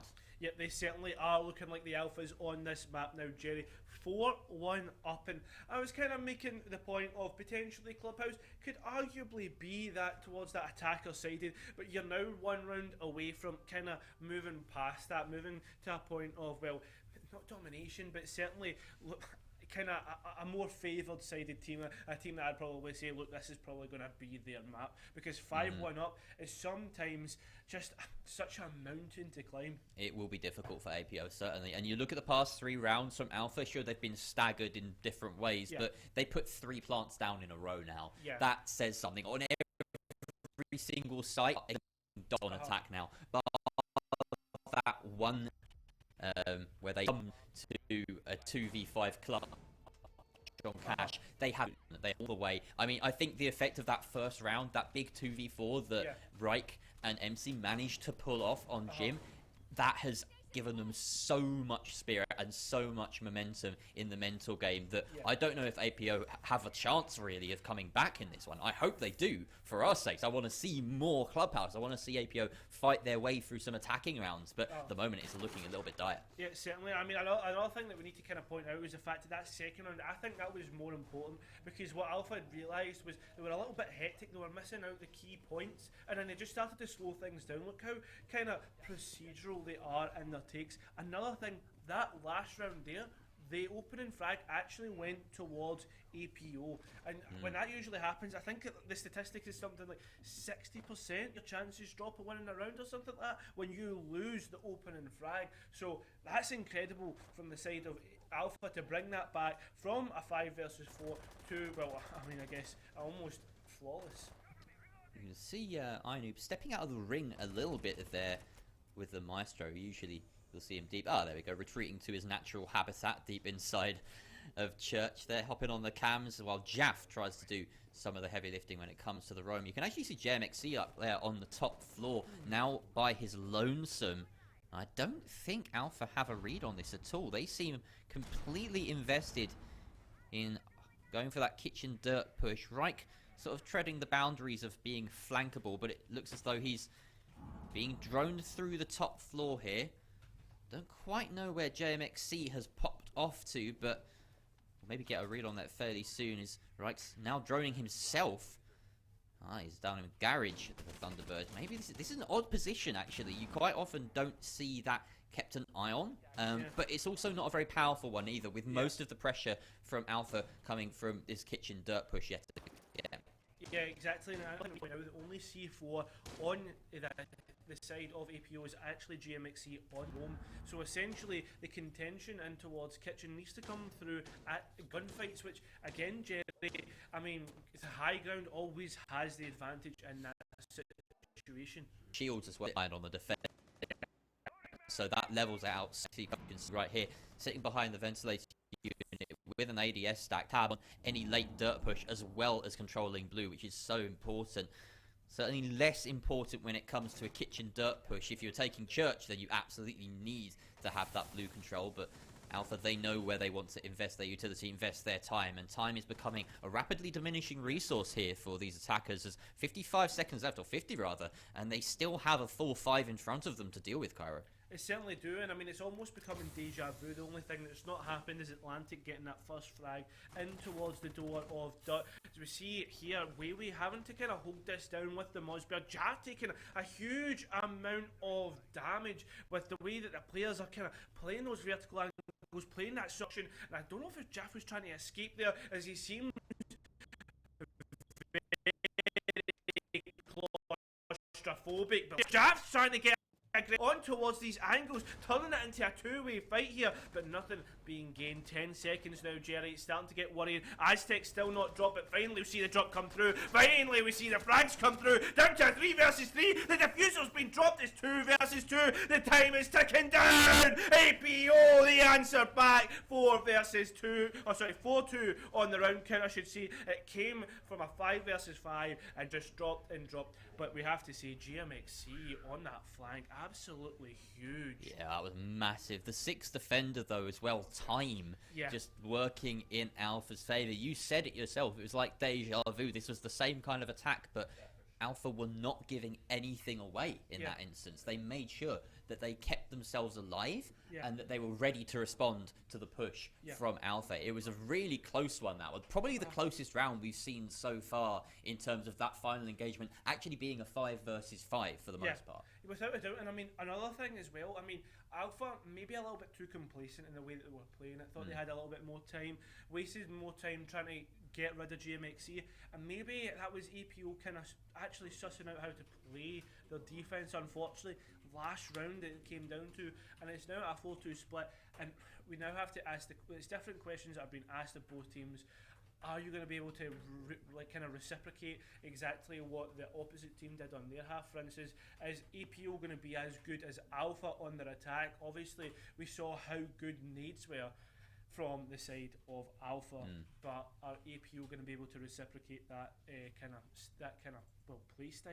Maybe it seems to be the way to go for most teams nowadays, is to use those nades. It was something that I think over the UK Rainbow Rumble, just drawing on sort of recent memory, 10-star were terrifying with 6 nades.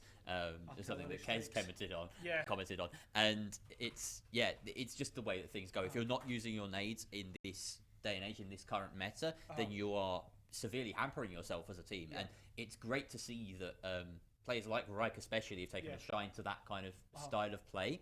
Whereas, like, I think most rounds we're seeing nade kills come through, and I mean, it can come from one of 3 sources, I suppose, if you're picking out individual players. But we should expect to see it a lot on the side of APO as well. I think another thing to comment on is the fact that nades are also on very important operators. You look towards an Ayana, you think of what she can bring in terms of information. Maybe Finka is not as important, but obviously guns good. I mean, still really useful on a round. On top of that, Sledge. I mean, the fact that he has nades as well. I mean, you can almost fit them into any lineup between the teams. Yeah, and it's worth noting as well that Finka has gotten slightly stronger because, of course, we are playing on the new patch exactly. out this week, and there are some changes. For instance, just to run over a refined detail, Osa is out of play for this competitive LAN, but everything else, obviously, you know, the new bulletproof cams, etc., the way that you can take drones outside for longer periods of time, really big for operators like Mozzie and Echo, which we haven't seen yet. That's in play, and we're yet to see the effect of it. I think it's pretty early days, especially in the comp scene, with the bulletproof cam change. That may have a huge impact and a massive ripple or trickle down effect from the top to the bottom, but at the moment we're not seeing it here. I'm very excited because this weekend could be a learning experience in terms of this meta. Like, we could see developments from day 1 to day 2, or even just over day 1, because we've got, a whole 12 potential maps today, that actually, teams do start to drift towards a particular style of play that is very different from before. I mean, the thing is, so this weekend could be potentially innovative in the way that things are happening. We are the first kind of competitive setting to actually see this patch. If you think towards it, I don't think there's been any. There's a few. There's been a couple of things midweek, but nothing huge. Yeah, exactly. I mean, we're the biggest thing happening today. Anyway, nothing else matters. There's nothing else happening at all, and I mean that's the kind of point that we have to look towards, the fact that, well, with the way that things are happening, the way that kind of the competitive teams are interacting with each other, we could see, I mean, new tricks. I mean, we could see a BP trick coming through in terms of denying with that EMP shot, etc. Maybe even towards Moto Hatch that we're seeing on Clubhouse, because I mean, you can't destroy the camera from that position. You can make it an extremely defensible position.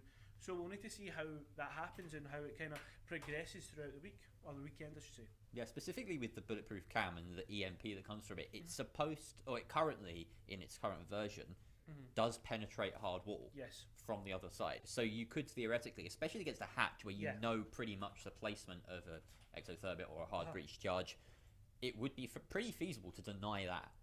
More so than, say, a wall where you're having to kind of judge where it might be, play off a bit of sound.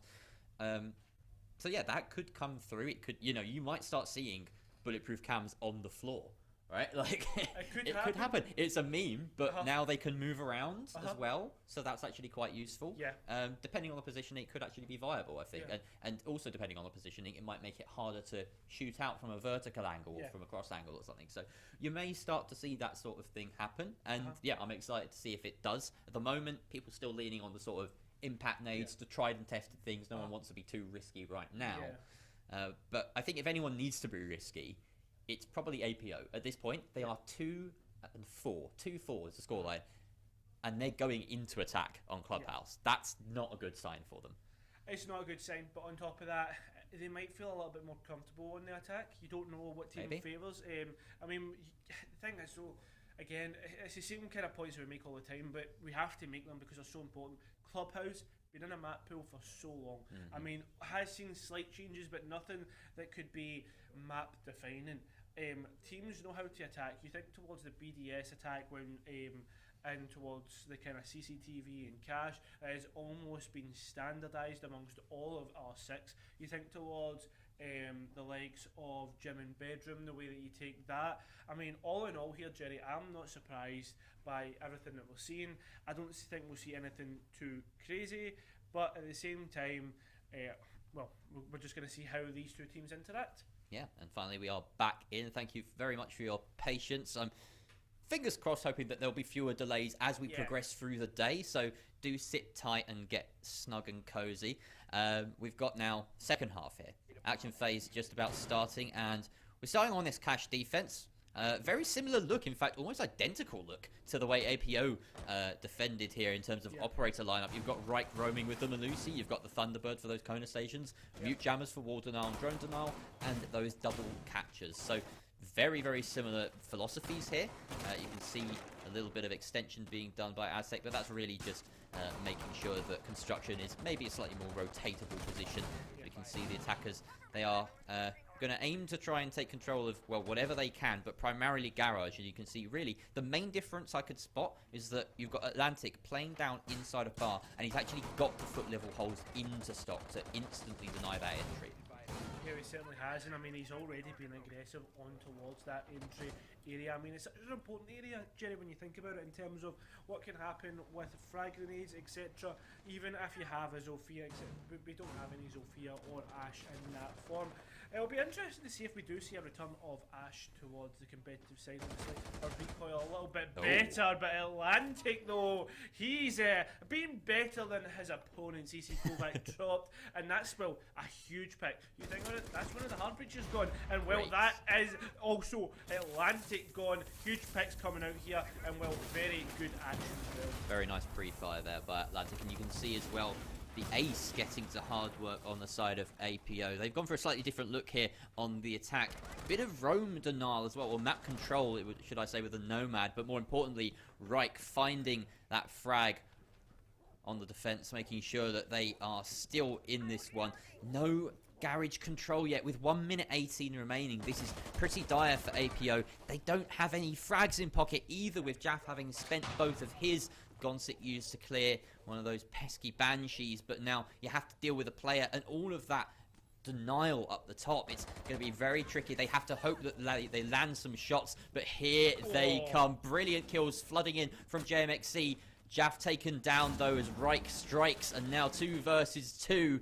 Reich has already spent his C4, meaning JMXC can try and get this diffuser down way on the cover. And where is Aztec? He's close. He's really close, but he doesn't want to swing, and the diffuser is going to be stuck successfully, Kara. That's absolutely huge, and now we hit the post-plant situation right now, and it's a 2 versus 2 situation even. But remember, there is one man on the side of APO, I should say, and that is time. Somehow Reich is not done for the retaking. Well, it's a bit worrying here. Aztec's not wanting to move forward, and somehow they've managed to get all the way out and can play Overwatch from outside, but Reich is actually struck on towards Weiwei. So down to GMXC, the man who got a double kill to entry in towards site, low HP. He's went prone. That's huge onto Aztec. It's a 1 versus 1. Look at this, Jerry. Yep, it's ticking down. They've won the round. APO won that out on pure time. GMXC is downed, and well, look at this. APO, they won out the round. He can't even claim the frag at the very end. Just salt in the wound. A fantastic plant going down by APO in that round, and so close. Almost a fantastic clutch coming through there, but wow, okay, we have, I mean, a very tough task on our hands now. APO, they have claimed an attacking round. That is the important thing here. They've closed that gap 4-3. There's now no longer any daylight between these two sides. Maybe we are going to see an attacker-favoured clubhouse, as Joe's 6-picking 2 Thorn. You might want to rethink that, mister. There we go. Goes on to the Maestro. Maybe just confused by the green. I don't know. Yeah. But Well, I mean, you never know. Mate, you never know what's happening. Maybe he's thinking towards, like, there was a green screen yesterday. Maybe he's just confused by all that. He still thinks he's in the promo stage. But no, right now, the only thing that we need to promote is APO's ability to actually save that round. The way that they were able to somehow clamp her back. GMXC, the man of the round, being able to get that double kill in towards site when it was looking very bleak. We got them into a 3 versus 2, down to a 2 versus 2 eventually as we got the refags. And my God, man, I want to ask you a question though, Jerry. Why did the 2 players go down in towards lobby? yeah, that was an odd one. I mean, I can't divulge the thoughts of these players half the time. I definitely can't understand why Joe would go Thor. Yeah. Like, I don't. There's a lot of things that Joe thinks that he says that I have no idea what's going on in that best friend. So, and I've only known the guy for like 1 day basically. Yeah. So the 2 plays downstairs was a very odd one. I would like to think that they were. I mean, they had the C4 at one point, but they used it, and then it was just a bit weird to see them kind of abandon site. Yeah. I don't know. I feel like I might lose brain cells trying to pick that crowd apart. So let's move on. We've got ourselves another cash defense here, and why not? It was fairly close. It's what you want to stick with ideally. Looks as though Alpha, they're being a little bit safer on the defense. They're still not bringing out that gym as we saw from APO. But I know finding the opening frag, Felix is going to be very happy with himself for that one. Yep, certainly. He'll be absolutely buzzed off this. And is that a soft main breach wall? Yes, it is. Signs. An observer confirming that, Jerry. And he's got his hands up in absolute amazement. That is special. I don't understand this one. I mean, maybe they're thinking to themselves, we can use these reinforcements elsewhere. It's going to get opened anyway. And they're trying to, like, create a problem. But there's no one even contesting it, which is even worse. But they have created a problem, because look, what has gone on here is now they can fight back through it. And they've got plenty of hard breach available, but the only soft breach they have is the shotgun of Jaff and Ainoob, who has to get really close. Ainoob finds Reich at the very least, and now Macy has been down. MC in this position by Weiwei, so the breach working now against the defense, and realistically, sure, you can fight back through it, but you're exposing yourself so much, and now you find yourself in a 2 versus 4 Alpha. This may be a little bit too disrespectful. Joe, though, again fighting through that breach, takes out Jaff. At this point, Alpha, just stick someone on, or APO, stick someone on Repel and get your main push going from Rafters. Ainoob has full control. They have that man advantage. And the diffuser, though, is still on the breach. Yeah. That is going to be a pesky thing to deal with. See, I was actually worried there because I saw the diffuser symbol above Secret, and in my head I was like, surely they've not left it. There is absolute carnage happening on this wall. I do not know what's happening, but Wei hasn't decided to pick up the diffuser. He decided to contest in towards Secret, and maybe we have information on where Atlantic is. And so we see the sharks, the outlines, the orange outlines looking towards this area.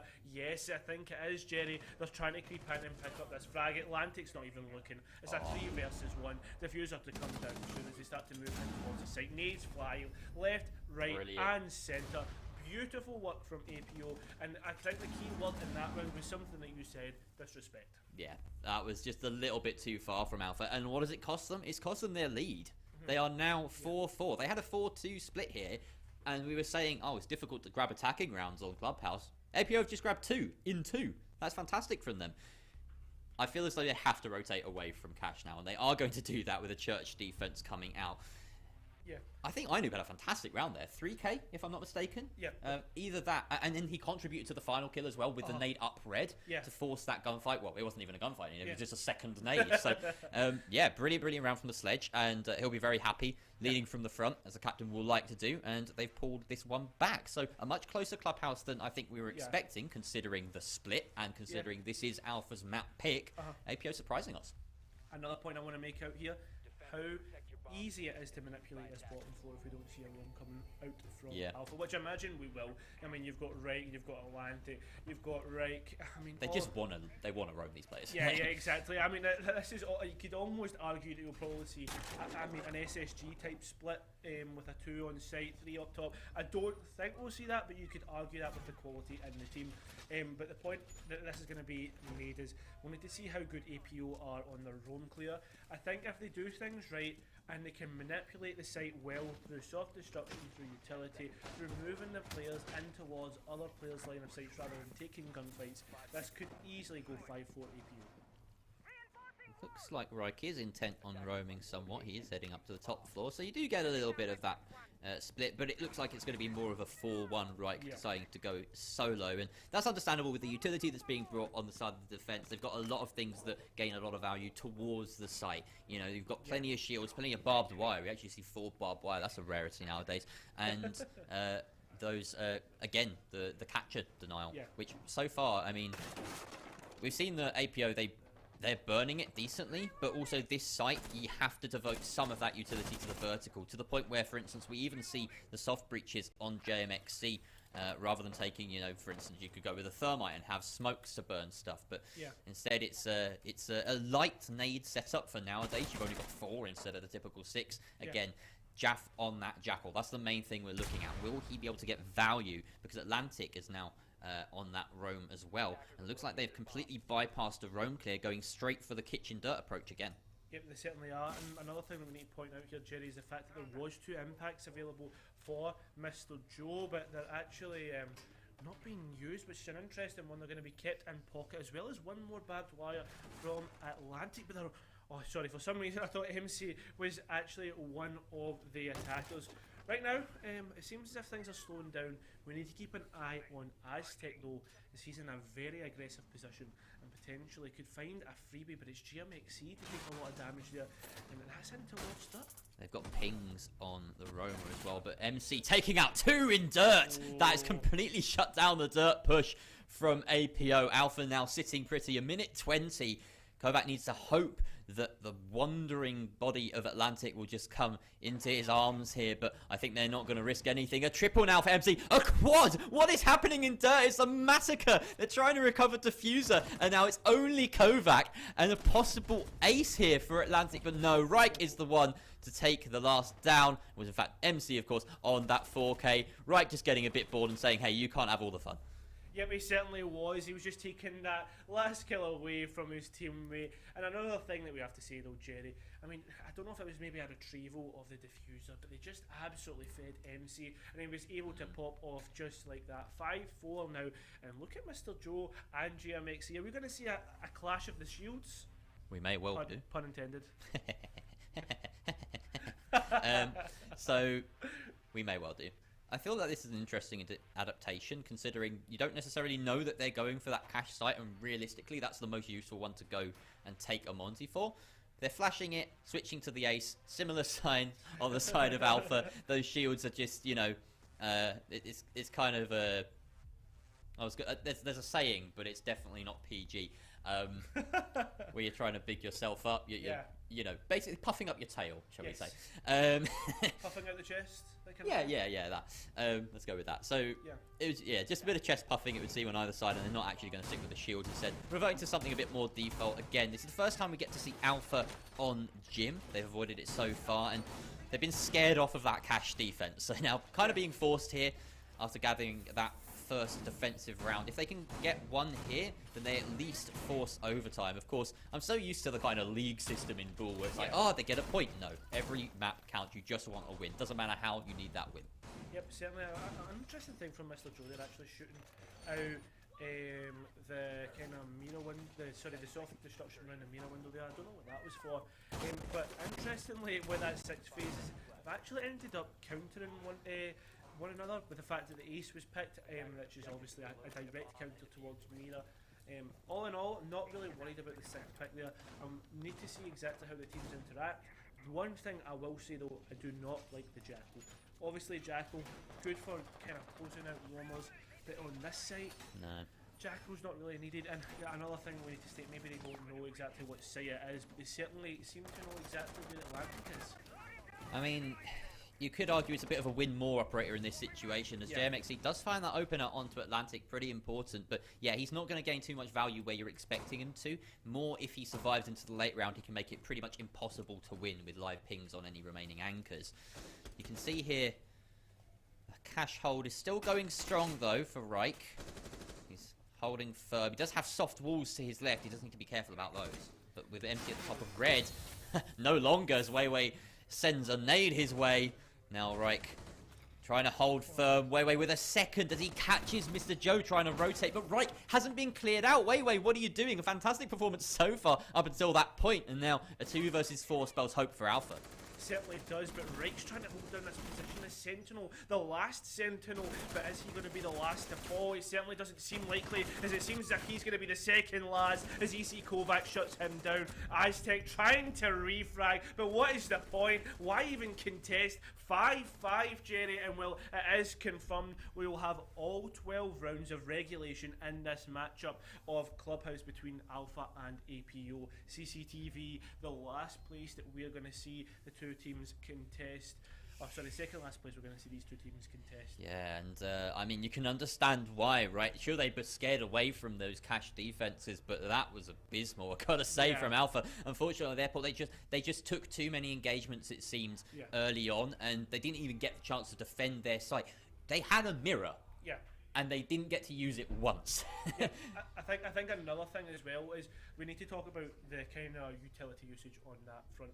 I mean, think how many gunfights that they didn't need to take. Yeah. You think about it, you had Atlantic running away, getting caught rotating. You had Mr. Joe getting caught rotating. MC caught with nades. You had Crossfire's Bright couldn't take a 4 versus 1 almost, and then you had Aztec left all on his lonesome. All in all, APO just is that keyword manipulation, the way that they were able to use the kind of, I guess, smoke and mirrors as well as utility to clear out this the places that we were going. Absolutely brilliant. I think they were also placing quite a lot of emphasis on MC and a lot of expectation on his position at the top of red stairs, because he was locked off. He had no retreat. If the attackers take control of lounge, then he has no route out, assuming they have CCTV at that point, which they would do on Simple Clear, and they did do. So they were expecting him essentially to die in that position and grab a few frags on the way out with little to no support, and maybe expecting Reich to get a bit fancy and take fights into cash, or server rather, when the opportune moment strikes. You can't be doing that. If you're going to play in that kind of style, I would advocate for a small rotate, and maybe even a pocket reinforcement, honestly, to fall back and allow your teams to kind of adapt to the situation as it becomes apparent. Maybe expecting more emphasis on the Jacuzzi take, because that's what Alpha did on their own attacks, but APO, they went for a more standard top clear, and now, well, we find ourselves already 40 seconds deep into this round, and they've gotten that breach open. You know, adequately. Those Aruna gates aren't really going to do much besides burn a little bit of utility pre-execute. And you can see they're already, you know, turning their sights towards that Rafters player. Yep, certainly. And the way the things that they're doing, and that's what a minute gone. You've got the main breach open. You've got well, nobody's really taking gunfights. 10 on the board from the players' side of things. All in all, Jerry, I mean, it's almost standard. There is some information actually being relayed there, as I think they actually identified GMXC on the rappel, and MC already trying to contest that position, but he's had no pressure in towards Garage yet. You know what's interesting is bulletproof cam placement at the top of the rafter stairs actually feeds info on the breach now, which is really cool. Ainu finding that opening frag, and he's taking control of Lounge and then some, clearing out Aztec at the top of red. Mr. Joe tries to take his place. He's stimmed up by those coda stations, so could possibly take another nade, but for the time being, Ainu is just tearing through the defense of Alpha as they try and bob and weave their way around the map. JMXC takes down one, way another. APO gather a flawless round. They are the ones first to match point on Alpha's map pick. Yep, and Jerry, I'm going to say something I never thought I'd say on Clubhouse, and I never thought I'd say about Team Alpha. They are falling apart here. Yeah. They just don't seem to be able to find a winning solution on the defense. Obviously, they did manage to get a few rounds together, but all in all, every round looks like an APO round. This was one of the maps that Alpha made their way here on. They basically only played Club and Oregon. I mentioned it before the game. Yeah. And you expect them to win here of all maps. Yeah. They even essentially secured their LAN spot with this game, with a match against Aces, stealing that top seed and getting the automatic spot into LAN. They didn't need to go through the arduous task of playoffs, which APO, they really had to. They, you know, lost their first playoffs game, made a massive lower bracket run, taking out IOM in the process in a best of 3, made it here, and now they're about to, on the first game of the day, deliver potentially a big upset, as this is, you know, the 4th place seed versus the 1st, and it's the 4th that are coming in on top here. It certainly looks like, and whoever the cast that predicted this must be an extremely handsome and intelligent man. But right now, we'll need to see if that does come true, because Jerry, this could easily go to overtime. I mean, let's not count out Alpha just yet. They are one round away from overtime. They can easily win this map out on overtime. The only thing I will say is, this last time we saw the kind of basement defense, it was MC to pop off in a mechanical individual performance and not necessarily a team performance, which we might see APO kind of switch out, maybe go for a full run player and take their time. From a kind of purely strategic perspective, it was probably the easiest 4K of his life. He's just staring down one line, but you know, he won each of those 1 versus 1. I mean, in a couple of, in the first instance, it was 1 versus 2. So he's, you know, clearly capable in this position. And onto the smoke, here he is. He's holding that exact same position. He's just practicing the jiggle peeking. Obviously not expecting pressure in the first, you know, 20 seconds of action phase, but you got to keep yourself warm, especially when you're on a tear as he is. MC was already doing pretty nicely stats-wise before the rehost. He's got 6 kills. Reich 9-3 since the rehost. I think he was on like 6-0 before it or something. We will get those combined stats afterwards, but he is on an absolute burner today. That being said, they are a round down, and you can't rely on these individual performances. We've seen on APO everyone individually stepping up. Alpha, they want to lock this out. They want to get the overtime. Basement is the only defense that they've looked really, you know, is at all solid on. It's the only one they've won so far, and they're going to need to do it again here. I'm just gonna kind of point out something here, Jerry. We're talking about kills and how players had popped off, but we need to talk about impact kills, and there is an impact right there, right off the board, straight away. The roamer gone, which could easily give full control of the map on the 2nd and 1st floor here. As well as that, there is Aztec getting aggressive on towards the main stairs here. If he gets identified and they pick him off, that's a 5 versus 3 right now, and Aztec's still not willing to completely drop off here. No, he isn't. He wants to get that aggression going. Obviously, with a 4 versus 5, you want to make some plays. A lot of attackers stacked quite heavily inside of Garage, which would indicate a bit of a split push between Oil Pit and maybe down main stairs. It looks like they want to go for that church push. Of course, blue is very important to do so, but they do have someone in their way. Who is that someone? It's Atlantic. So Thought it was a mirror for a second, similar outlines, but I was like, nope, there's no mirror, there's an Arini. So Kovac getting that hatch open, applying pressure to this position. You can see Ainoob as well working the main stairs. He's going to be probably the sole member to push down those stairs while you get a hatch drop from Kovac, but we'll see how they decide to distribute their resources. You can see Weiwei, he's doing kind of lengths between Bar and Garage right now, deciding which sort of prong of this fork he wants to be a part of, and Jaff finally getting himself down here, clearing that utility.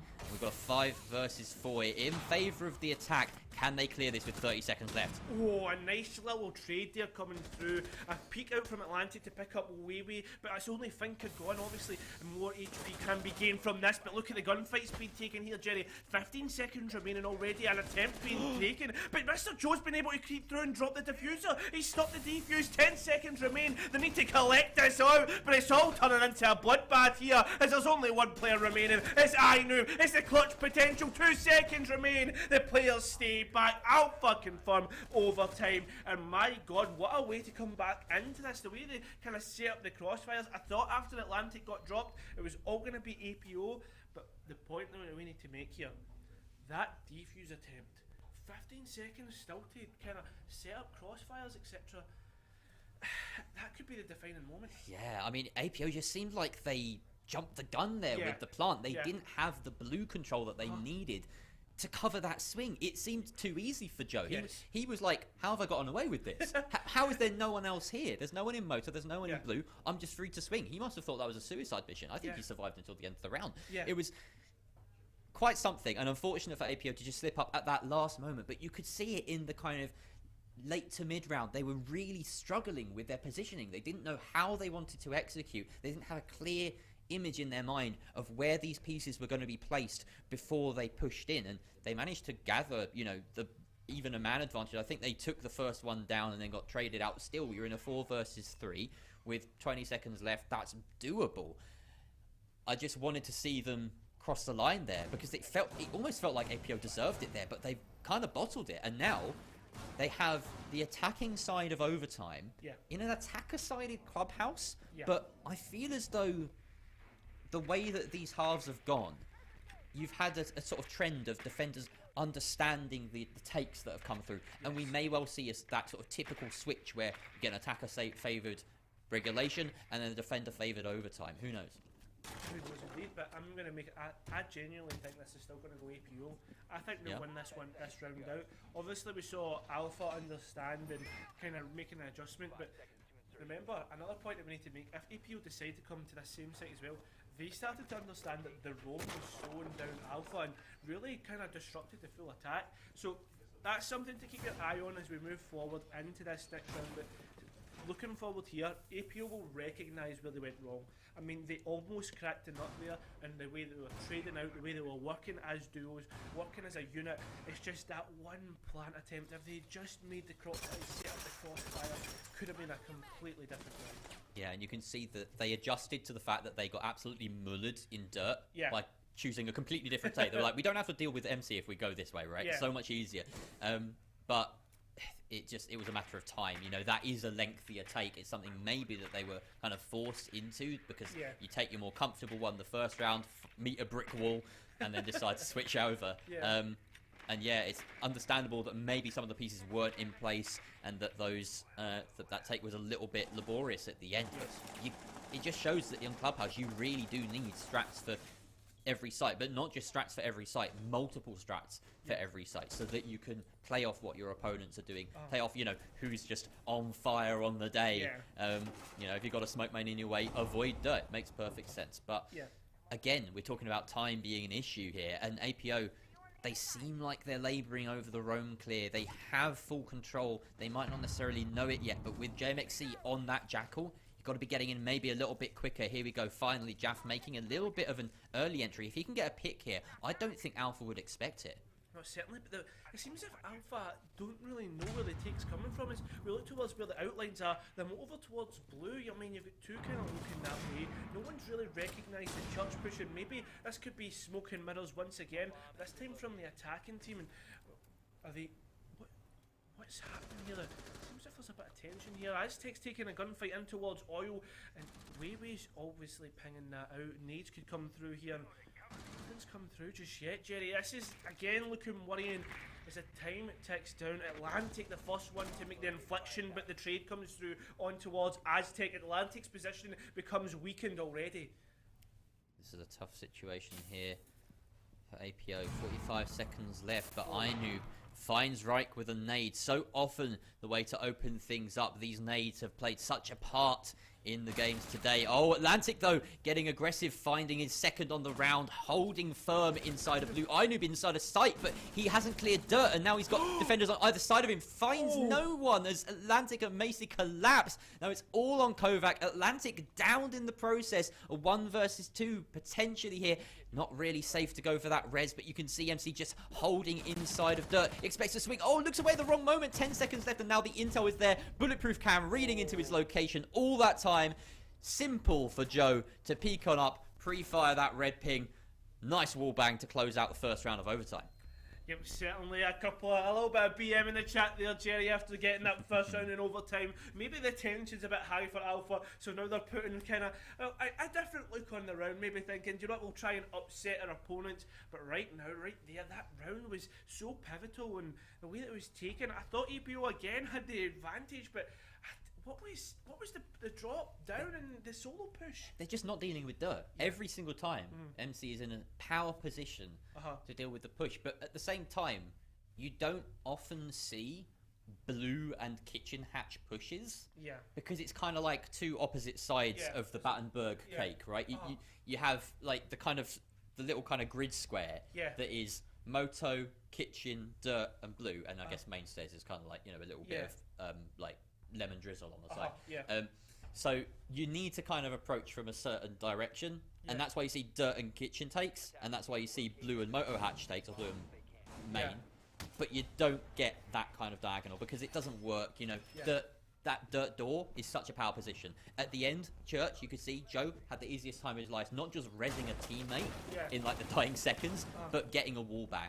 So yeah, I feel as though APO, they just don't quite have a lock on how to push these sites when they're forced out of their default strat. Yeah, without a doubt. And I mean, now we're looking at the point of, well, potentially a map win here.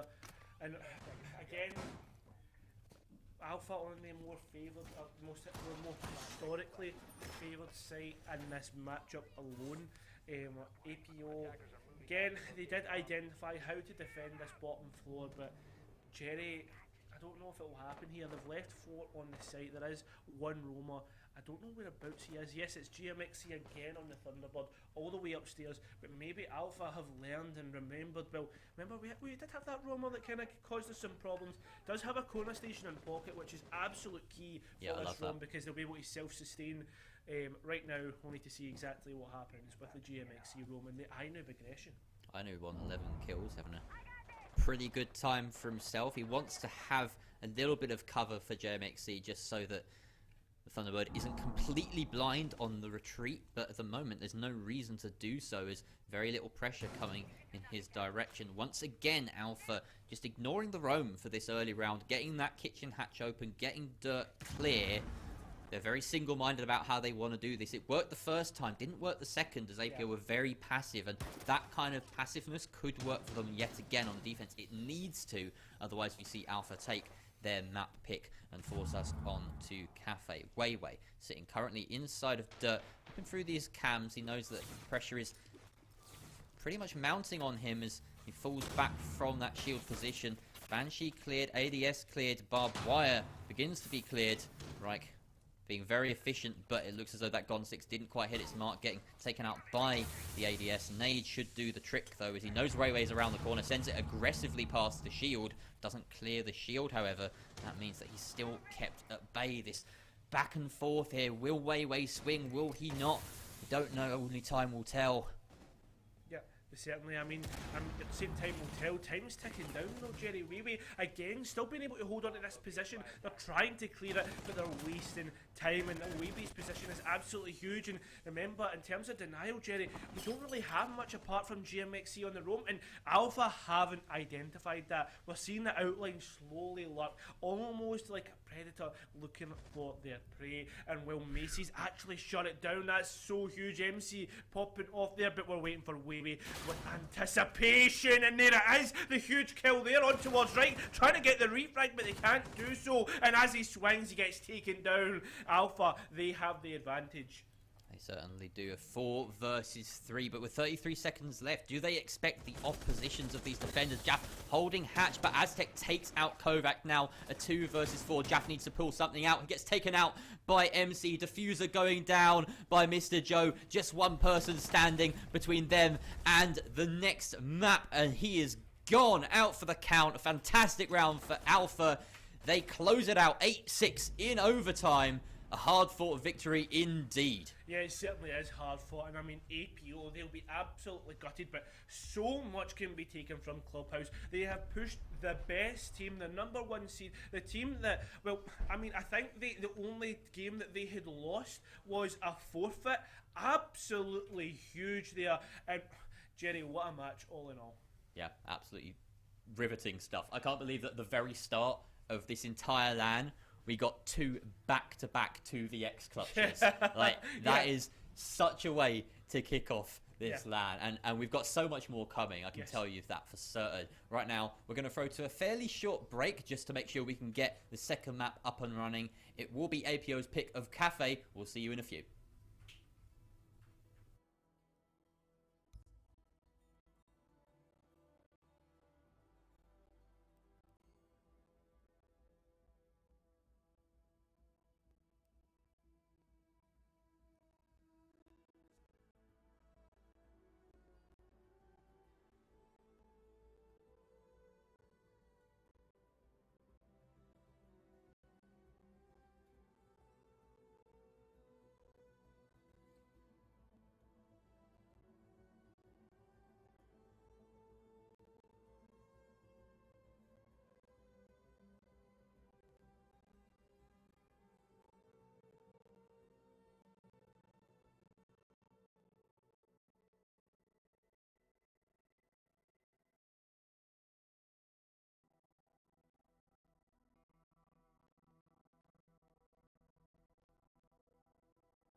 everybody, and welcome back to the BUAL University All-Stars Finals, Season 4.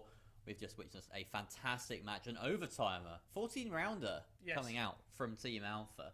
And we'll be ready to head on into the second map. But before we do, we're going to have a quick run through the schedule for today, just to make sure you're all up to date on what we're going to be seeing. So first of all, of course, we have this map that's ongoing. And then we have our other upper bracket semi-final. That's going to be between the second and third seeds of Aces and Sleepy Gang.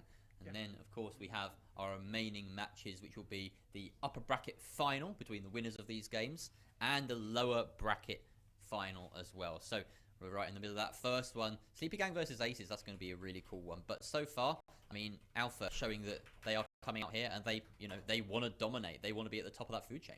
Yeah, but I mean, they weren't really the Alphas, although they did come out to be that case. I think another thing that we need to point is APO were very much looking ready to upset them. I mean, the thing is though, they were on match point. They were ready to kind of steal that round away, and we said one mistake, the smallest of margins when it came in towards that last round, and then obviously we got pushed to overtime. Right now, Jerry, I don't think Alpha are looking as strong as what we first thought coming into this match. No, certainly not. And we're yet to see them on Cafe at all this season. The last time we know of APO playing on Cafe, it was in the playoffs behind closed doors, but they beat IOM 7-2 on this map to get to this spot.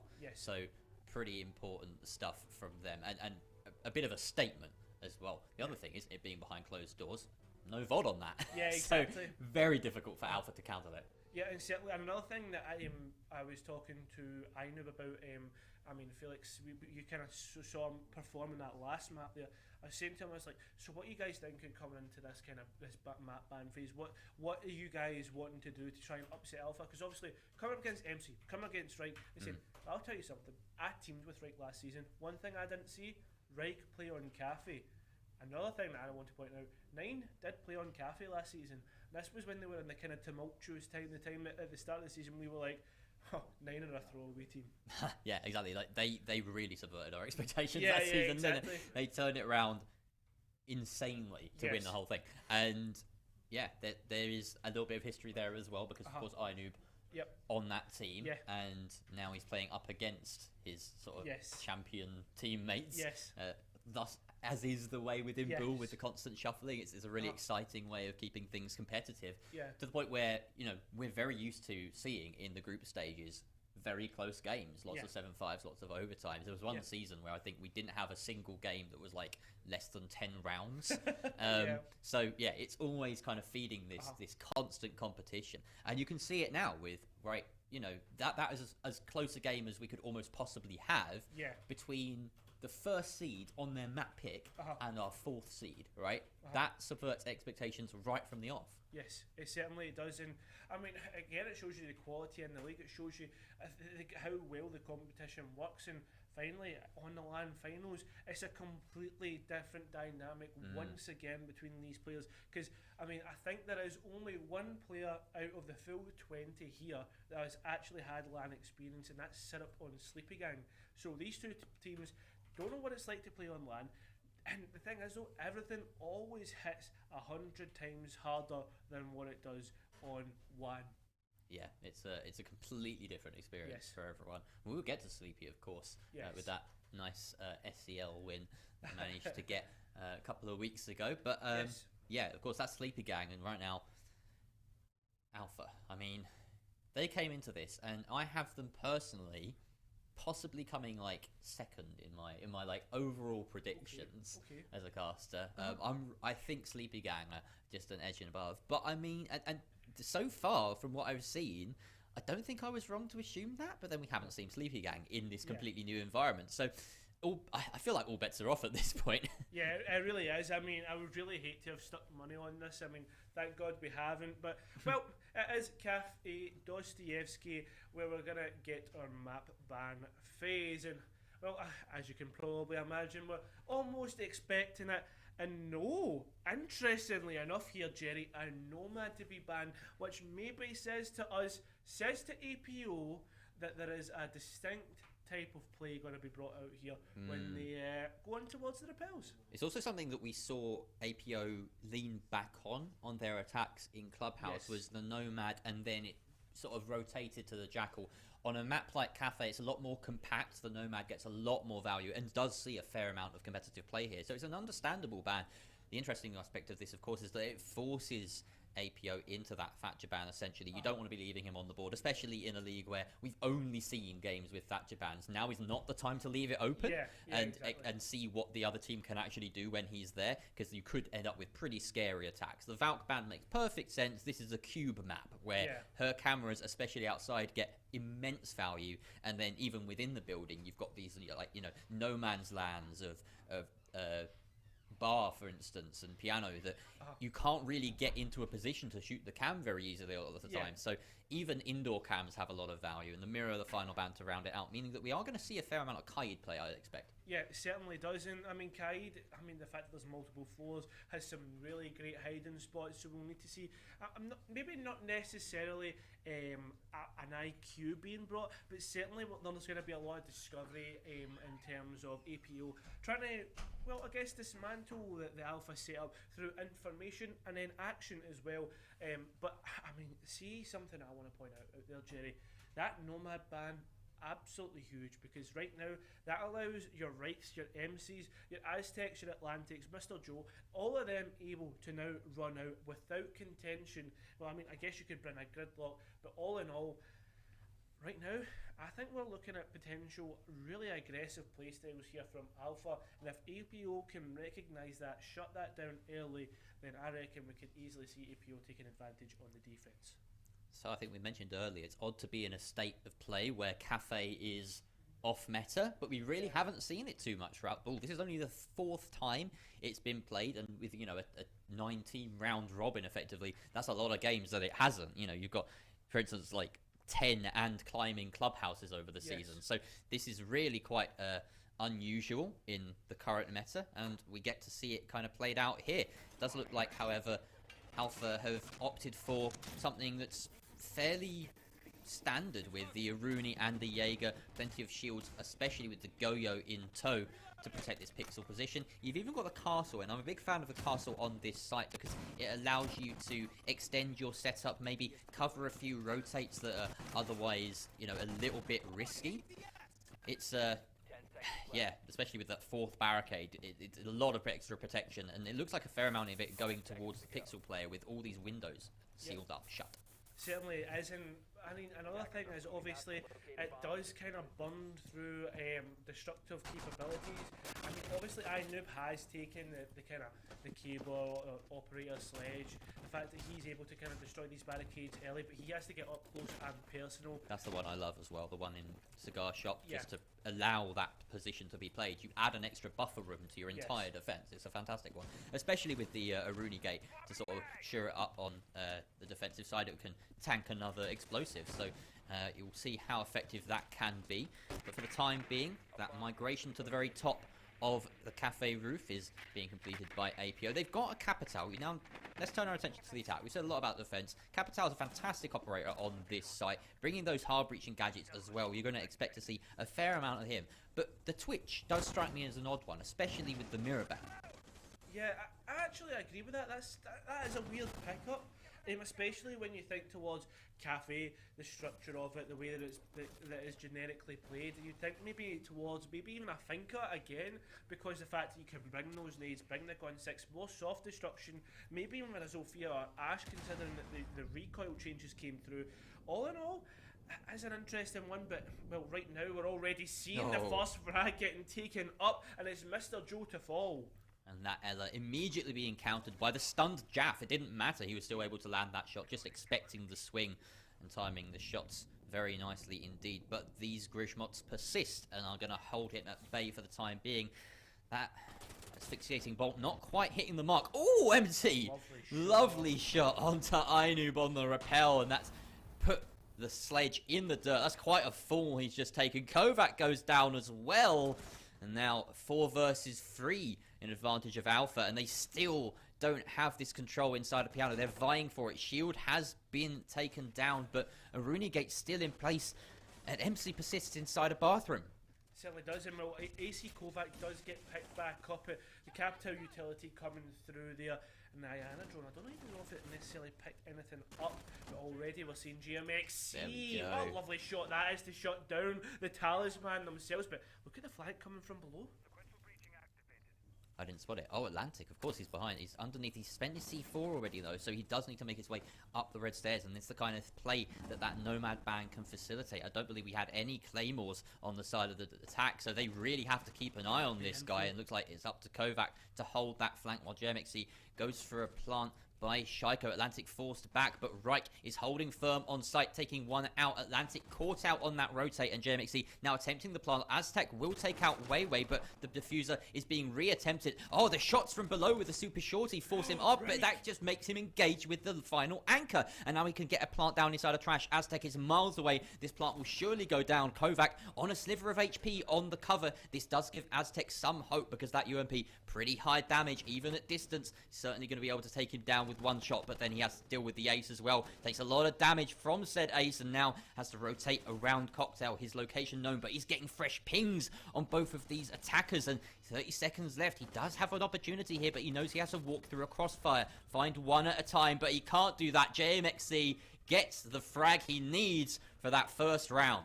Yep, certainly, and a great first round there from APO. The way they were able to, well, just play patiently. Yes, they lost the player. It went 4 versus 4, but it was always in favour of APO in that round. And the way that they played that procedurally again, we're just seeing the maturity on the side of APO and why we can't count them out. And something that's interesting here, Jerry, is we're actually continuing through the sites, continuing the rotation onto the kitchen site downstairs, and this presents its own problems here, because right now Captain, not necessarily a great pick, but he's going to get sixth off of, and we are going towards a thinker. Yeah, and well, we can see maybe why the Capital wasn't especially well utilised. I feel as though he certainly has his place. Yes. Harder to leverage that utility, though, on a kitchen attack, and they must be expecting... well, I mean, they don't need to expect anything, because we have seen that Alpha have form when it comes to repeating failed primary sites. Yes. But this isn't their map pick, and this speaks to me as maybe Alpha, they aren't especially confident in their cafe strats. This is maybe slightly more of a wild card pick. You only get that one ban in a best of 3 ban phase, and I'm speculating a little bit here. Of course, the other side of the coin is that maybe Alpha have hidden a lot, and we're on the back of, you know, a 7-1 victory from them. So I will eat my words happily if that happens, but for the time being, I'm going to say it's APO on the front foot, which is, you know, a pretty tepid take with them taking that first round. Yep, it certainly is. And I mean, it could be setting a precedent that we for the next kind of, well, the next half that we've got here with them on the attack. Obviously, first round, we're kind of speculating. We don't necessarily know what's going to happen. There's no real grounding to it just yet. But especially with the one cafe game that we've had from APO being off stream. Like, there's nothing to go on. Yeah, exactly. And we can't even do VOD review, etc. All that. We just have to go off what we know historically. And that top floor site, really rigid sometimes. And, well, APO almost made it easy work. They did, and you can see right now, 15 seconds into the action phase, still a little bit of setup being done here, but looks like Reich is satisfied with the site and is now going out on the hunt. Atlantic's already in position, holding inside of reading. He does have another player on this middle floor with him. In fact, that's Aztec, just sort of, well, halfway up. Let's call it bottom floor 0.5, I guess. He's halfway up red stairs. Kovac looking to send these drones down. Of course, looks like APO, they want to be doing that full map clear, top to bottom. Fairly standard, fairly easy to do on cafe as well. You've only got 2 staircases to the top floor at least, so very quick to establish control of that. But then that's why you see so many people holding inside of reading. It is the crux of this middle floor. It can be very difficult to pinch onto it whilst also keeping your backs covered as an attack. You have to be looking in lots of directions at once. You need everyone in on this clear. Weiwei, he's the one, the tip of the spear at the very front of this, hunting down Atlantic, doing a little bit of self-droning. There's another drone taken out by the alibi, burning a lot of time. This is good, and ultimately, if you get to pick in this position, then that's a fantastic win for him. But Weiwei, just as I say that, will make his way into the reading room, take out Atlantic, and there's no response from Alpha. There is no response, no refrags, no capability in that front, Jerry. So they are going to always be on that 4 versus 5. But what a pick that is. Not only just the player, but the operator. Sledge off the board. Soft destruction gone. But so is Reich. Oh my god, what a shot. A nice little peek on from Red Stairs down in towards Kitchen. Cutting that site in half, that could be an absolutely huge pick, because that was the only player lurking outside of sight other than that Jaeger stuck in towards Bakery, which could be easy pickings for APO.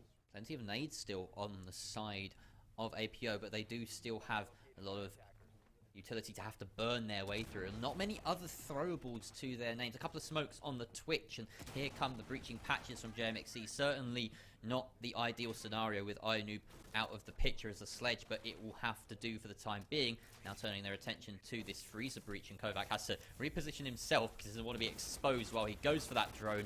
JMXC tossing out those Selmas without a care in the world. Lands a bit of damage onto Mr. Joe, who's playing the insider copy, but for the time being he's just going to hold this angle. Oh no, but look at that. He hasn't got the vault hole that he necessarily wanted. He's going to have to vault in a slightly more exposed position. Shouldn't be too big a factor. MC taking some flak at the bottom of red, and Aztec still holding onto this prep position. But here we go. Mr. Joe not accounted for, but the swing goes in favor of JMXC. Jaff taken down in the meantime inside a bakery, but the plant going down. Mr. Joe picked up there by Kovac as the plant is confirmed, and now a 3 versus 2 post plant.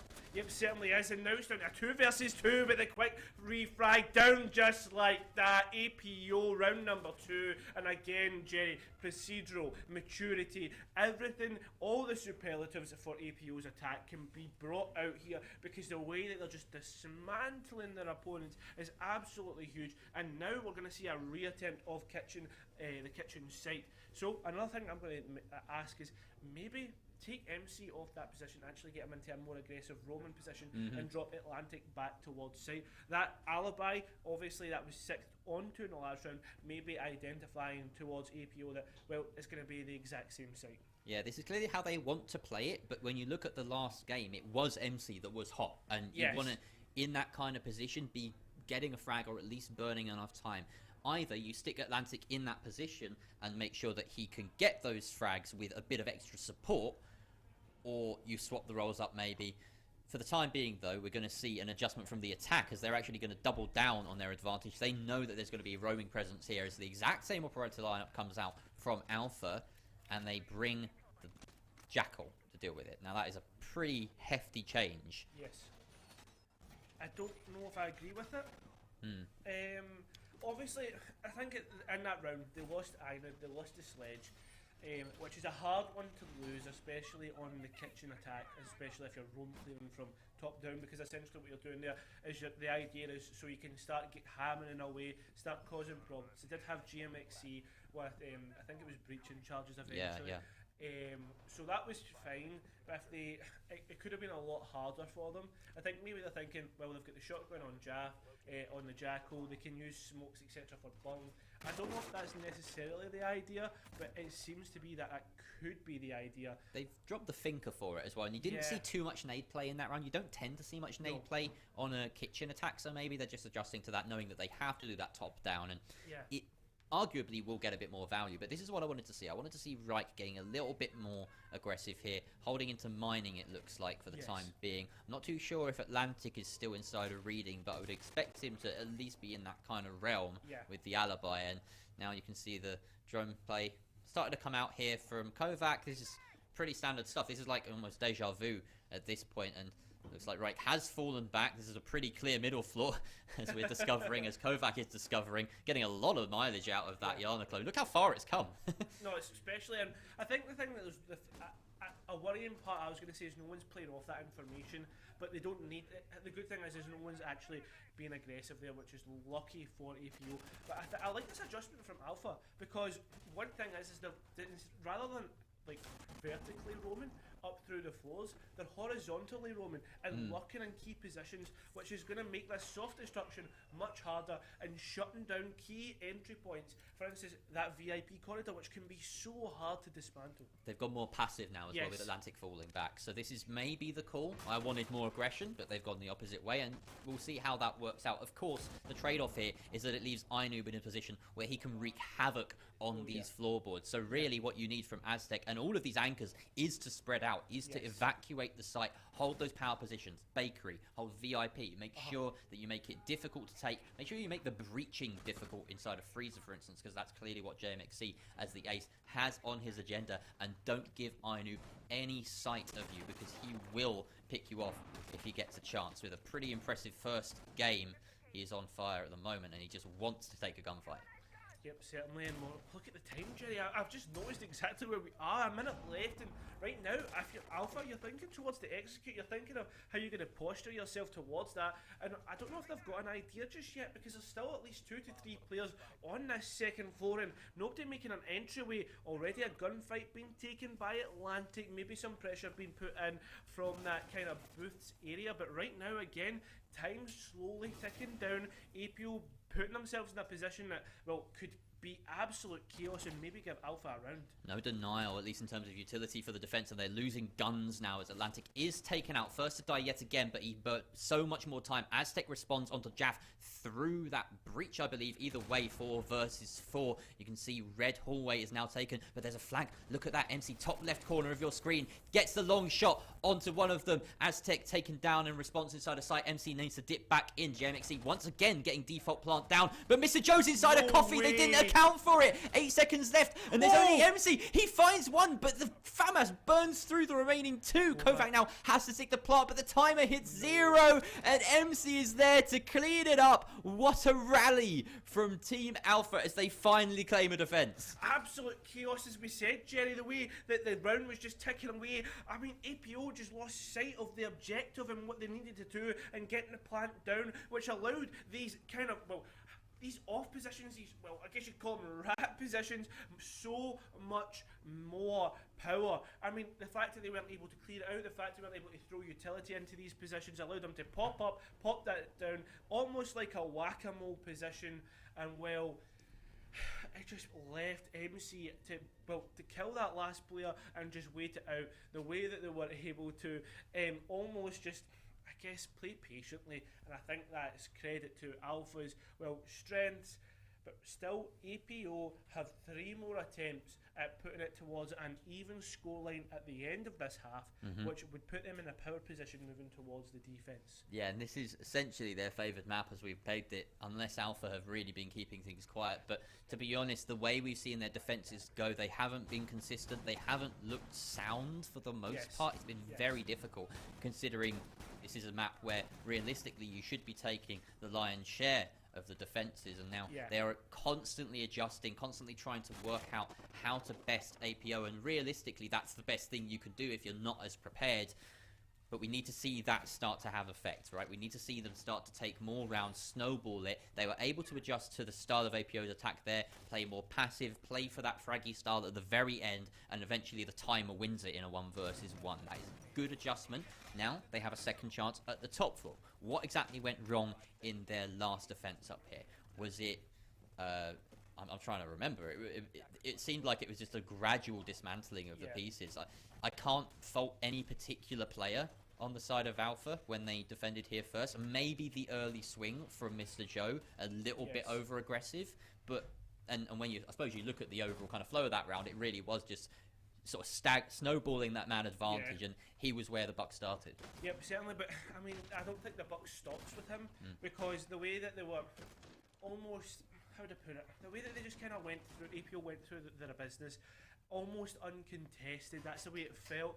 Obviously there was trades. I think it was what, 3 versus 3 coming into the plan, then obviously a little bit of chaos, a little bit of drama, and then it was 2 versus 1. Almost seems as if it was somewhat uncontested, but I don't know, the way that things happened last time can't happen this time. But with the way that things are going right now, we'll need to see exactly what APO's plan are, what they're going to kind of outline and the way they want to attack and the way they want to do things. But again, looks like we may be having a couple of technical issues here. I'm not sure if you can hear us, but either way, if you can, we should be getting back to you as soon as possible. I do like a Rooney's arm. she's absolutely built. Beautiful, I mean, yeah. Bit literally built different. Yes. Assembled alternatively. We can assume No way. That was potentially the greatest thing that I've heard. We are still getting sound through those, Sherry. So yeah, I think we're just talking it for the time being. Yep. Not much to dissect. I'm just looking at the still of the game at the moment, and it's kind of not telling me too much. I mean, look at the kills though. And I think we are heading just to a short break, sorry. Just to kind of finish and kind of sort out these problems. We will be back very quickly. Apologies for the kind of intermittence, but we will be back very quickly.